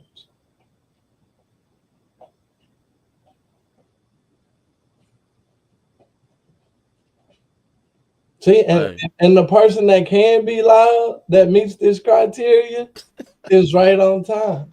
He watching a football game though, so he not entertaining the conversation, but right on time. Right on time. And honestly, made the right decision. Made the right decision. 'Cause That kid could have left last year. He could have gotten the portal.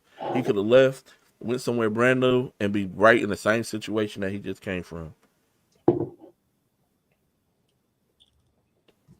But now that kid got house money to play with.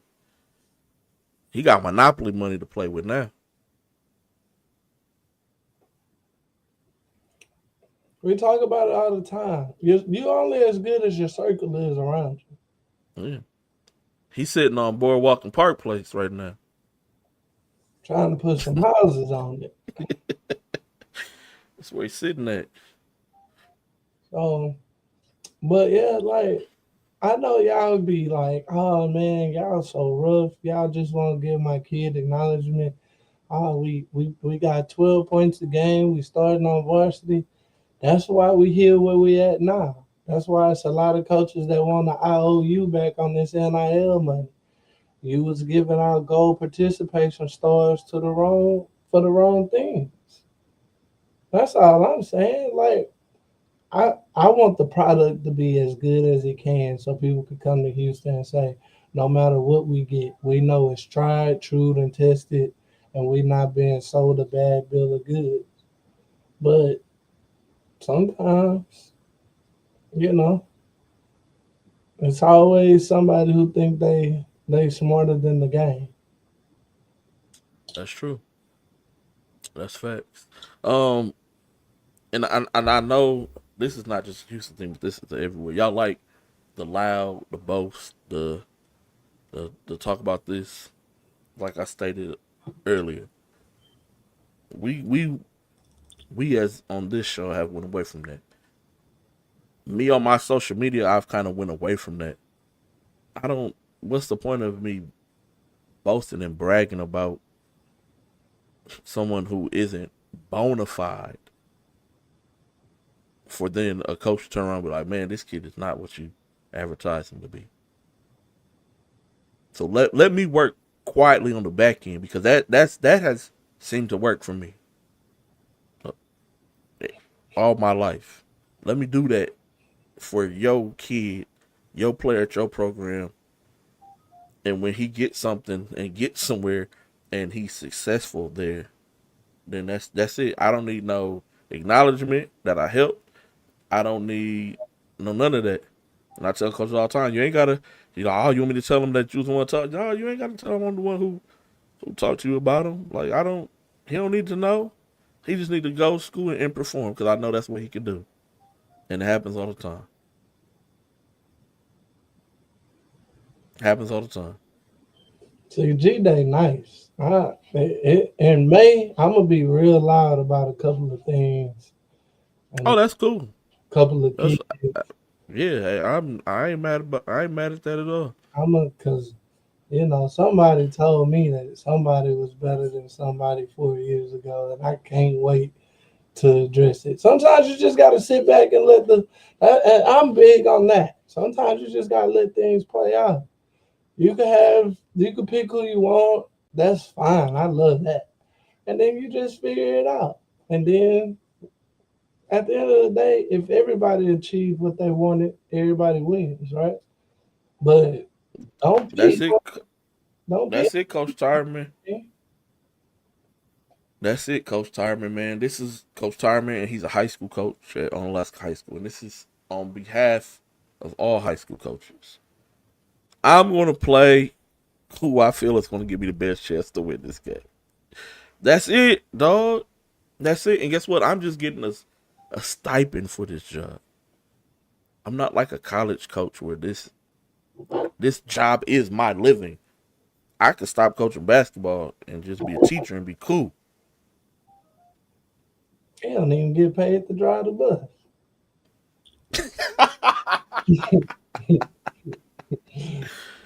But as a high school coach, a college coach, every level, I'm going to play who's going to give me the best chance to win this game. It's not that I'm not hating on your kid. It's not that I dislike your kid. I just feel that this kid gives me more of a better chance to win than your kid does. Yeah, your kid may be able to handle the ball better than this kid. Your kid may be able to shoot it better, but guess what? This kid defends, and he plays like a bat out of hell. Like this is all I got, coach. He rebounds. He gives me effort. He gives me energy. He does all the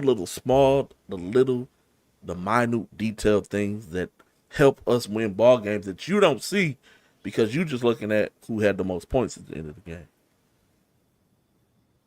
This kid taking 2-3 charges a game. He's deflecting 5-6 passes a game. He's just doing he's contested shots. Opponent's field goal percentage is low when he's guarding them. He just does a lot that your kid don't do. That's why he's in the game. And this is another thing. And then I'll get on to like some of the top games. This is another thing. Who finishes the games matter. The players who are finishing the game matters. Okay, cool.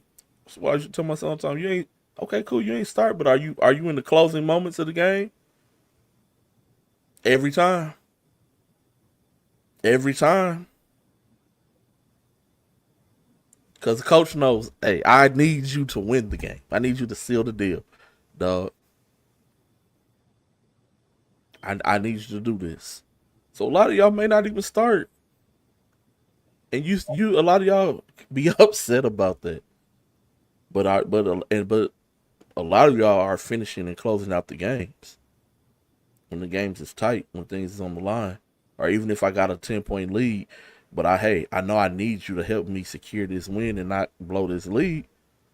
You're finishing the game. And some kids who started, he's not finishing the game.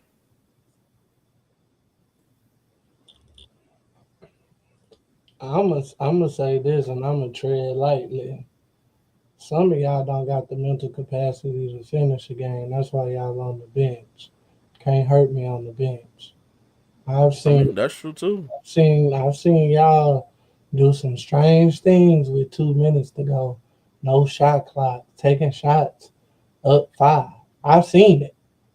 Like instead of playing the smart game, I've seen y'all take some shots and you ain't even have to shoot the ball. Game IQ and situations in late game, yep, you're gonna sit right here next to me on the bench because you can't hurt me right here. Like I done seen it, so I get it. But yeah. And all this goes into roles and expectations. All of it starts now. It don't start when you get to college. It starts now. You have a role. There's an expectation of you from your high school coach. You can't even fulfill that. What you think you're gonna do at the next level, dog? Like, let's be realistic.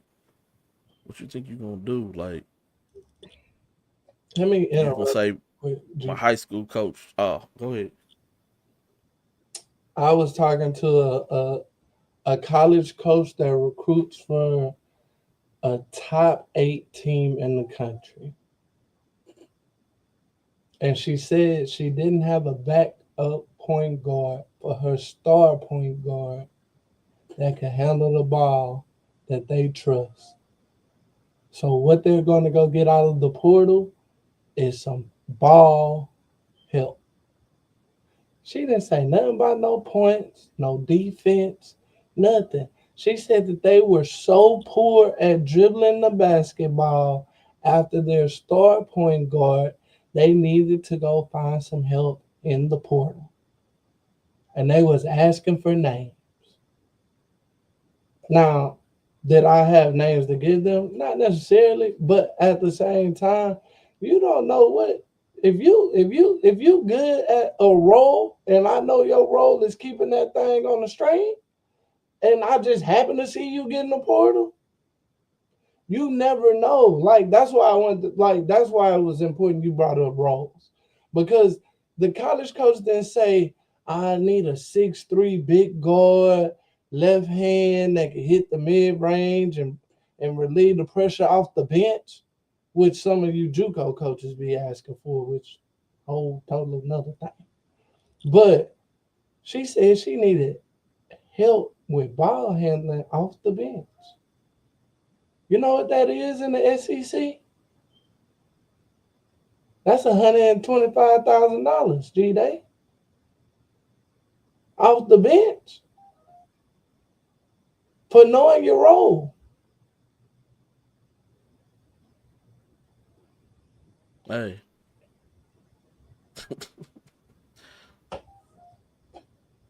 So if they don't got it on the girls' side and on the boys' side, it's shooting for them.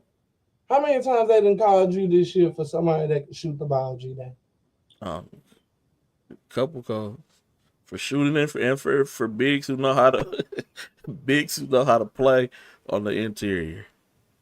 So And that's crazy that I receive phone calls at the break. You know any bigs who can defend on the interior well, who's in the portal? Why? Because y'all want to put all y'all bigs on the perimeter. meanwhile, Michigan just lost the first game, and most of their big Axel Yandenberg is what? Yeah, he step out there on that perimeter, but he make you so afraid of him on the inside. You say, Yeah. "Oh, I'm gonna let him go out there," and then you be like, "Dang, he could kill me from out here too." Y'all don't even got the first part, which is being dominant on the inside. Y'all go straight to getting the height and I'm a stretch five. How? You can't dunk the ball.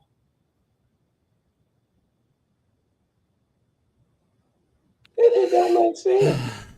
They called Don't, man. break, G-Day. At the break. Yeah, at the break. Look right now. I want somebody right now, not no future. I don't care about no list of no high school players. I'm talking about right now who's gonna come here second semester. Right now. They come, they could practice for 5 days and they could play. Right now. Rob, you still got eligibility? You're the only person that we can send up to go get this bread that they giving away. Tap in, Rob. How many years you got on them knees? Pause. And so with that being said, that's the roles and expectation. You don't ever know what kind of phone calls I'll be getting. But I can't recommend your kid after high school because when you went JUCO or you went to the D1, you didn't understand role of expectation. And now you sitting on the bench somewhere, so I can't even. It's not like you getting like little minutes here and there and you unhappy. You unhappy and you got zeros across the board. What I'm gonna get a coach a practice film? What are you gonna say? Oh man, he get to practice against ranked players. Or man, all that ranking stuff go out the window in college. Coaches don't say, "Oh, that kid gotta be good because he's on a power four at a power four school, but he don't see the floor at all." I want to take a chance on him when he in the portal. Somebody unhappy who see the floor, not the kid who didn't see the floor at all. You gotta go do a bounce back to a JUCO, if they gonna take you, because what you gonna get him? Practice film, dog. What you gonna do in a real game, man?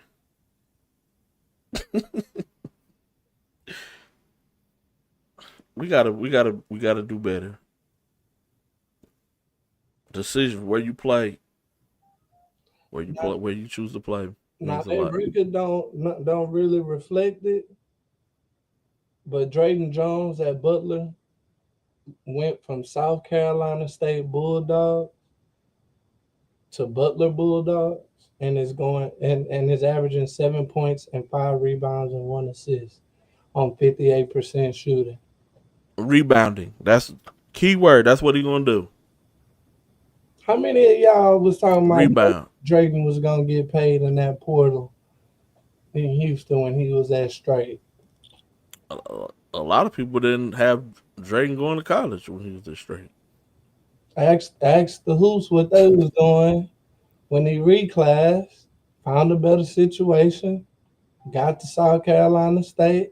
He filled out because Drayton was younger, got those shoulders, took South Carolina State to the championship game, if I'm not mistaken, Yep. Other me, of the MEAC. And yep. yeah, that's how it works, but y'all know it all. And y'all got agents with 10%, in your pocket. 15% in college, dog. Oh, my bad. G, you sure right. The bamboozlement is higher. Yeah. Yeah, y'all getting killed out here. Got another one. We have not talked about him. And shout out, and this is why I bring, this is great. First of all, R.I.P. Braxton Berry. Justin Fields was at Troy. Now he's at West Virginia. Mm-hmm. And West Virginia is balling. And Justin Fields understands a role. Did Justin Fields have to go play basketball? No, he did not. Comes from a well-to-do family. But he just kept working at it, got hit with the COVID, kind of got lost in the mix and the shuffle, went and put his time in, was down there at Troy with our boy Christian Eugene. Yes, his daddy was A1. Christian Eugene, Spring High School. And then another kid who people said couldn't play, who wasn't gonna play college basketball. He said that he was just second fiddle to Keontae Cornelius. Hey man. But dang, he went D1 first. Ain't that crazy?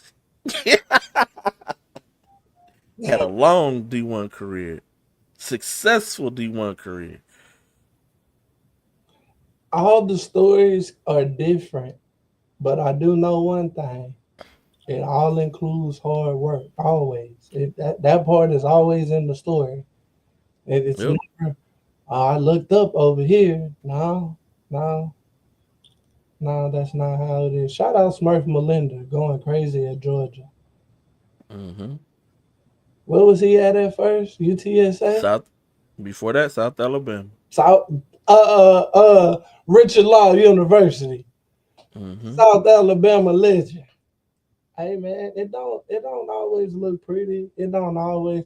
I could give you numerous examples on the girl side, but I think this is better me and G-Day giving you boy examples because, I remember those kids not being highly heralded or heavily regarded or, but that's just when I was doing rankings. Oh, you got them ranked too high. Dang, I do.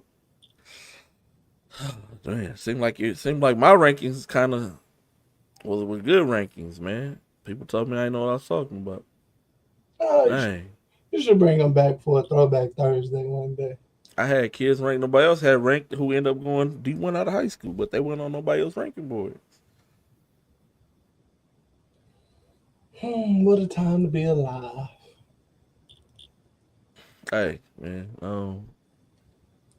I just know basketball, y'all. That's all I know. I know what translates. I know how it looks. I go to college games. I don't go there to be like, oh, man, my son, he can play. No, your son can't play. At this level, dog. He can't. I'm sorry.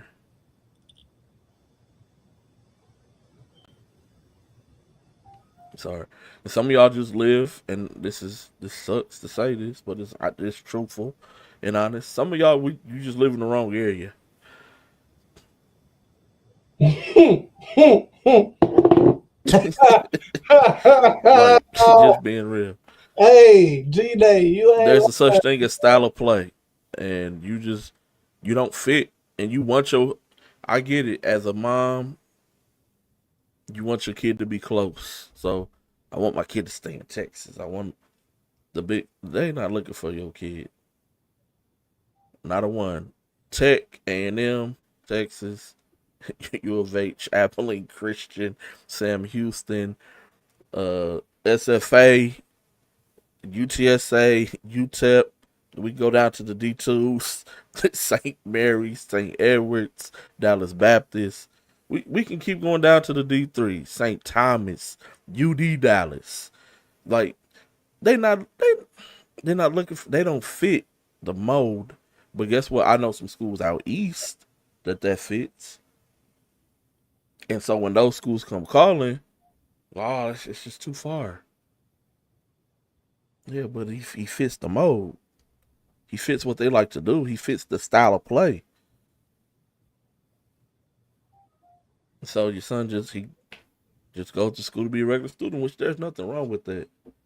But if you're playing for a scholarship opportunity and you get one, but then you turn your nose up at it, what are you really playing for, a scholarship opportunity?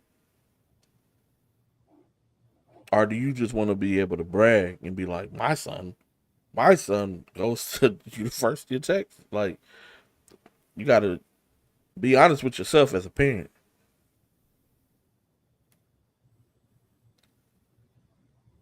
Because that's honestly, that's all it really is. Other people may not see it, but I see it for what it is. You just want a certain standard to uphold. And that's fine. He can go there and be a regular student like you did. I'm done. When you first put me onto that though, I credit you for that. I did not understand the legacy, that part aspect of it. And we've had a couple of those come out of the city in the past few years. We have. And we have. And you know what? That's going to change. Because legacy is almost like a walk-on. There's no more walk-ons. So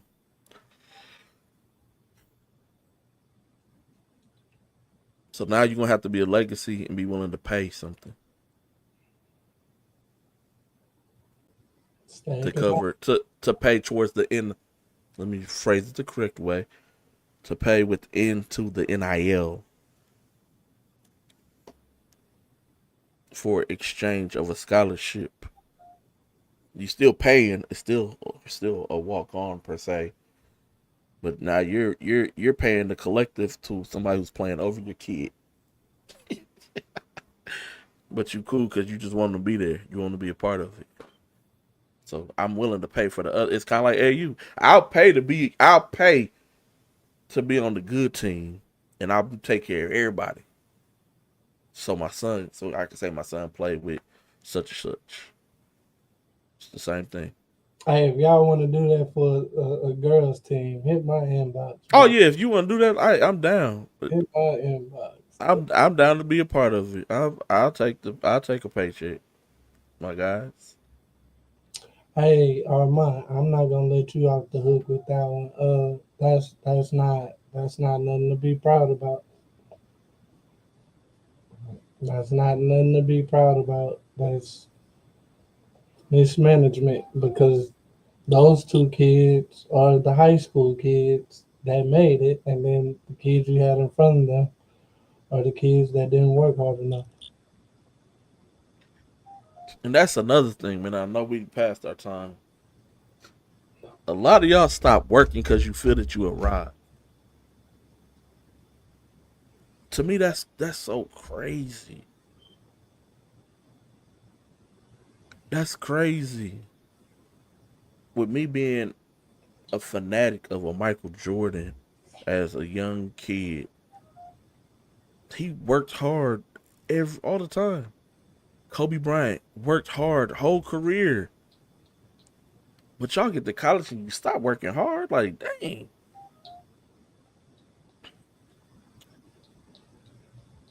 But people who are considered to be legends, professional legends, worked hard every day. Yes, Jordan had some nasty habits. Smoking cigars, drinking. But guess what? He went and sweated it all out the next morning in a practice by himself.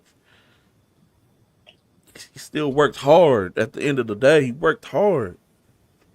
I worked hard so I could have my leeches. I worked hard so I could go and gamble in the Bulls locker room, dog. I worked hard for this. I'm taking everybody. I'm getting paid and I'm taking your money. Pitching quarters in a back room in the arena. For the Getting love, paid and taking your money. yeah, for the love of the game. Like, We're gonna resume this game after we go out here and bust the Jags. Hey, we back. Hey, put that 20 down, dog. Let me finish cleaning the house back here. I gotta go out tonight. On your dime. Because when we see the other kids from other states go and be great, right? We see it from the outside, right? When it comes to Texas kids, it's like CIA top grade intelligent information. It's all exclusive. It's all hush hush. Meanwhile, AJ Dalbester and Chris Sinnett working out with Chris Brickley, working out with Kyrie, going to Tatum camp, doing all of this. Meanwhile, our kids in our neck of the woods not doing nothing.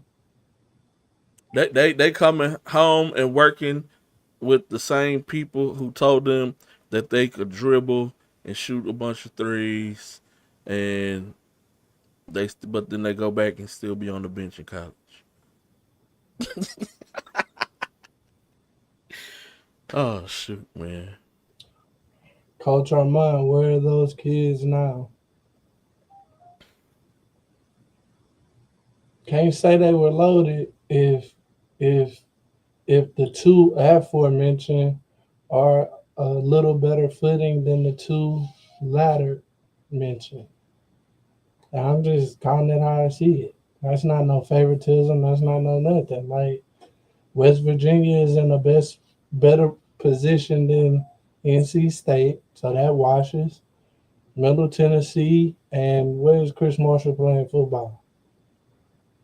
We just talked about it. Chris Marshall at Boise State. So they about what and what? Armand? Like, that's what I'm talking about. Like, in Houston, we can't spread ourselves too thin. Because Jace was on that team too. Jace at TCU. He playing a role. They don't look that bad. And that's the slippery slope.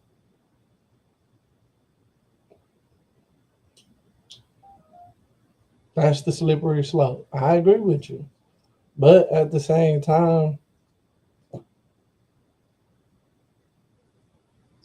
that's the difference between the work and the work. Yep. Can't get to college and become lazy. Can't go to college and become lazy, dog. You got to keep working.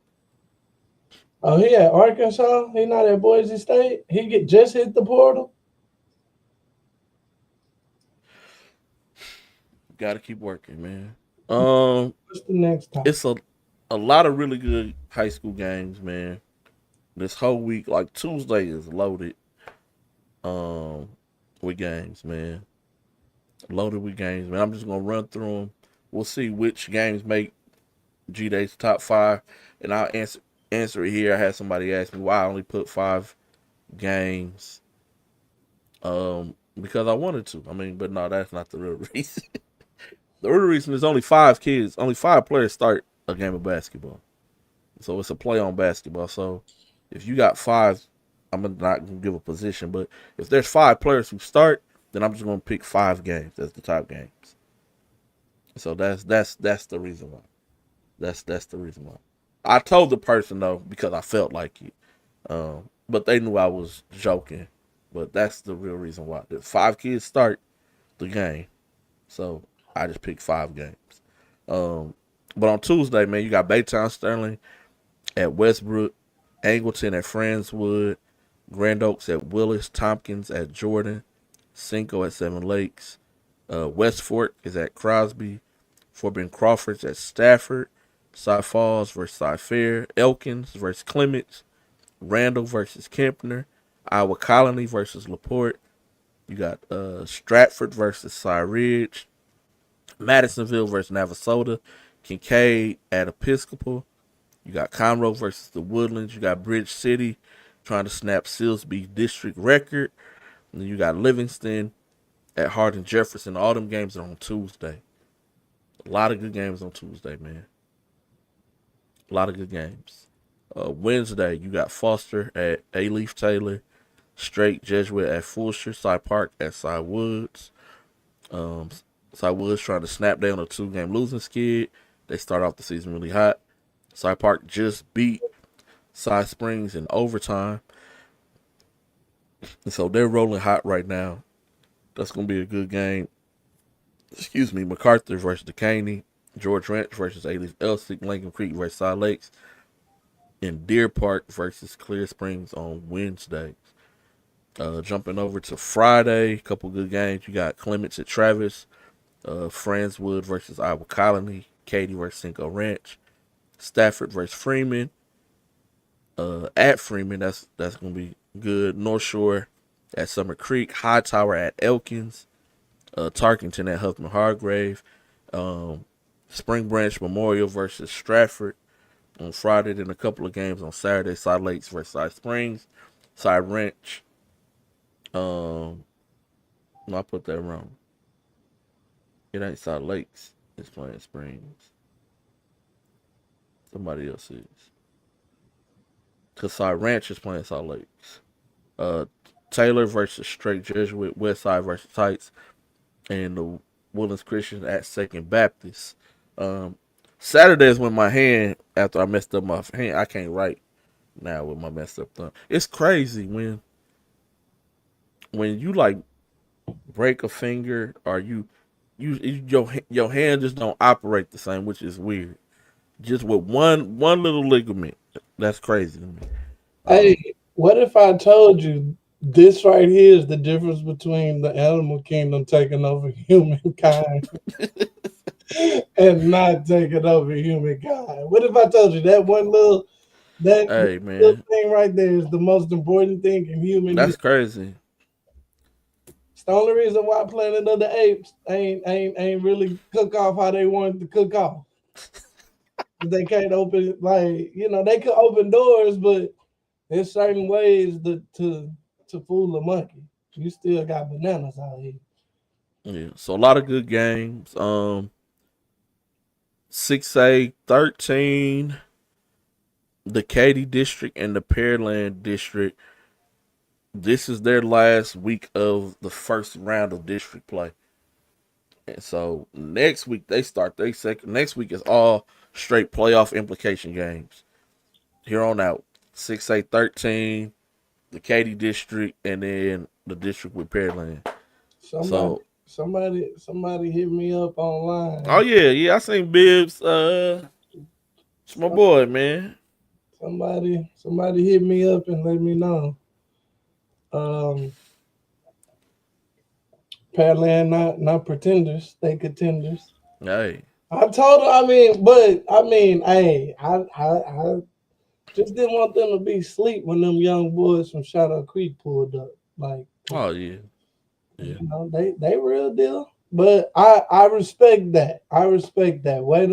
Way to do what you're supposed to do. Since we're pulling out windmills in the game out here. It's crazy. Ooh, Byron. Ooh, I can say his name because y'all can't go get him for AU now because he gonna go to college. So college. Shout out my boy Byron Bibbs, man. College. That's my dog.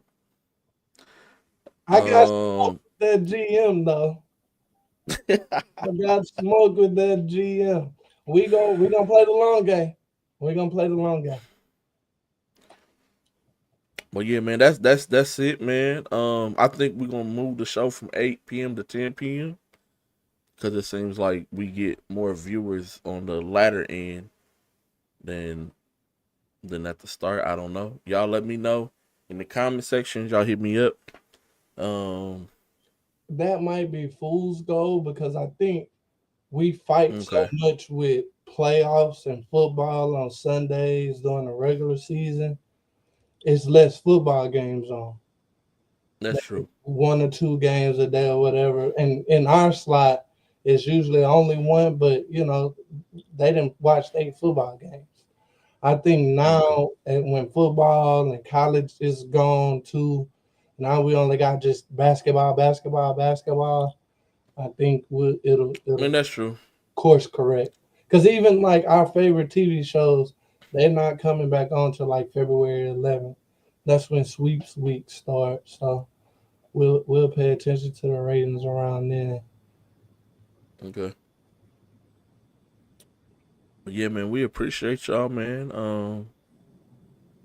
For tuning in, for tapping in with us, man. If you haven't done so, do it now, man. Share the show. Share it on your Facebook side. If you a coach, share it to your players. Put it in your group chat for your players. Um, Share with the parents. Tell them they need to go listen. Um, and don't make it seem like you tell them to go listen. Cause like, see, I told y'all I'm not mad at your kids, but they just need to be tapped in anyway. They need to know what's going on, what to expect, and they need to be real with themselves at the same time. They need to be real with themselves. Like your kid, your daughter, your son is not who you think they are, and you're supposed to, as a parent, think that. But then also you need to be real with your kids. You need to be honest with them. Like it's okay to tell your kids, yeah, you can grow up to be whatever, but when that mark gets close to them grown, actually being grown, and you can truly see the writing on the wall, it's okay to have option B, C, D, E, F, G, H, I, J, K, elemental P, Q, R, S, T, U, V, Z. And if you need to go A, B, A, C, if you need to do all that, you can have all them options available. Don't just put all your eggs in one basket. And that's all I got for y'all on today, man. Um, we appreciate y'all though. You Uh, got any closing words? I'm gonna be a little long winded right here. Oh, go ahead. Want to take a moment of silence for Braxton Berry.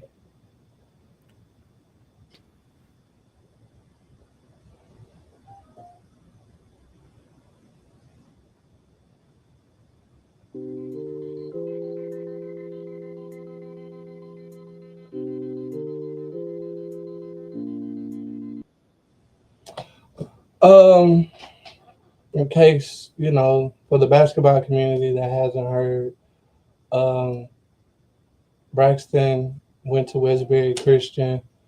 Did they win state his senior year with Coach Guidry?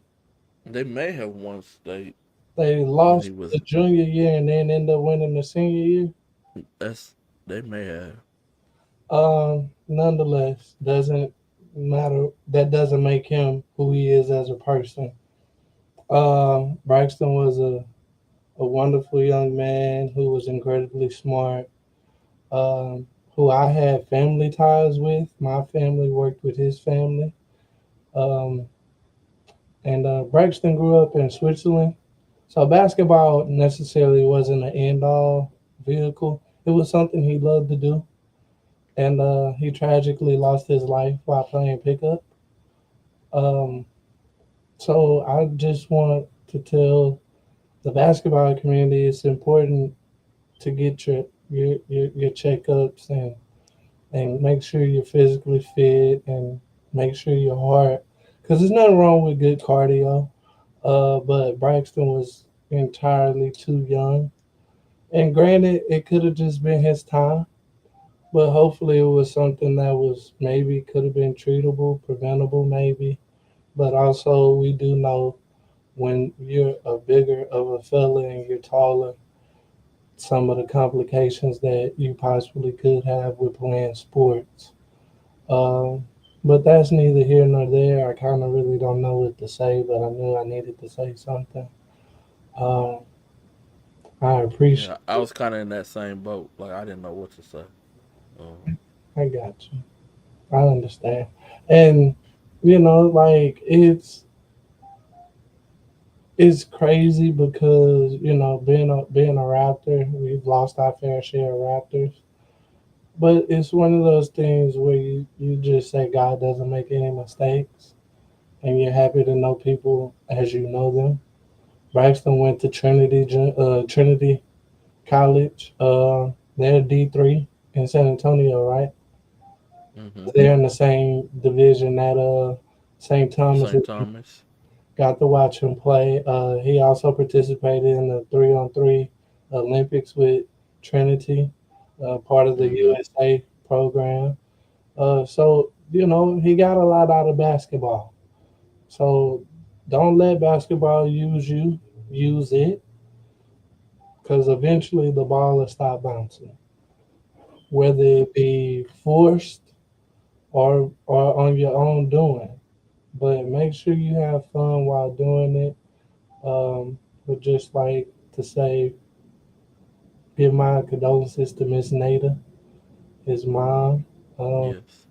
the Westbury Ridge Point community, um, his dad, Mr. Berry. Um, just great family, great family.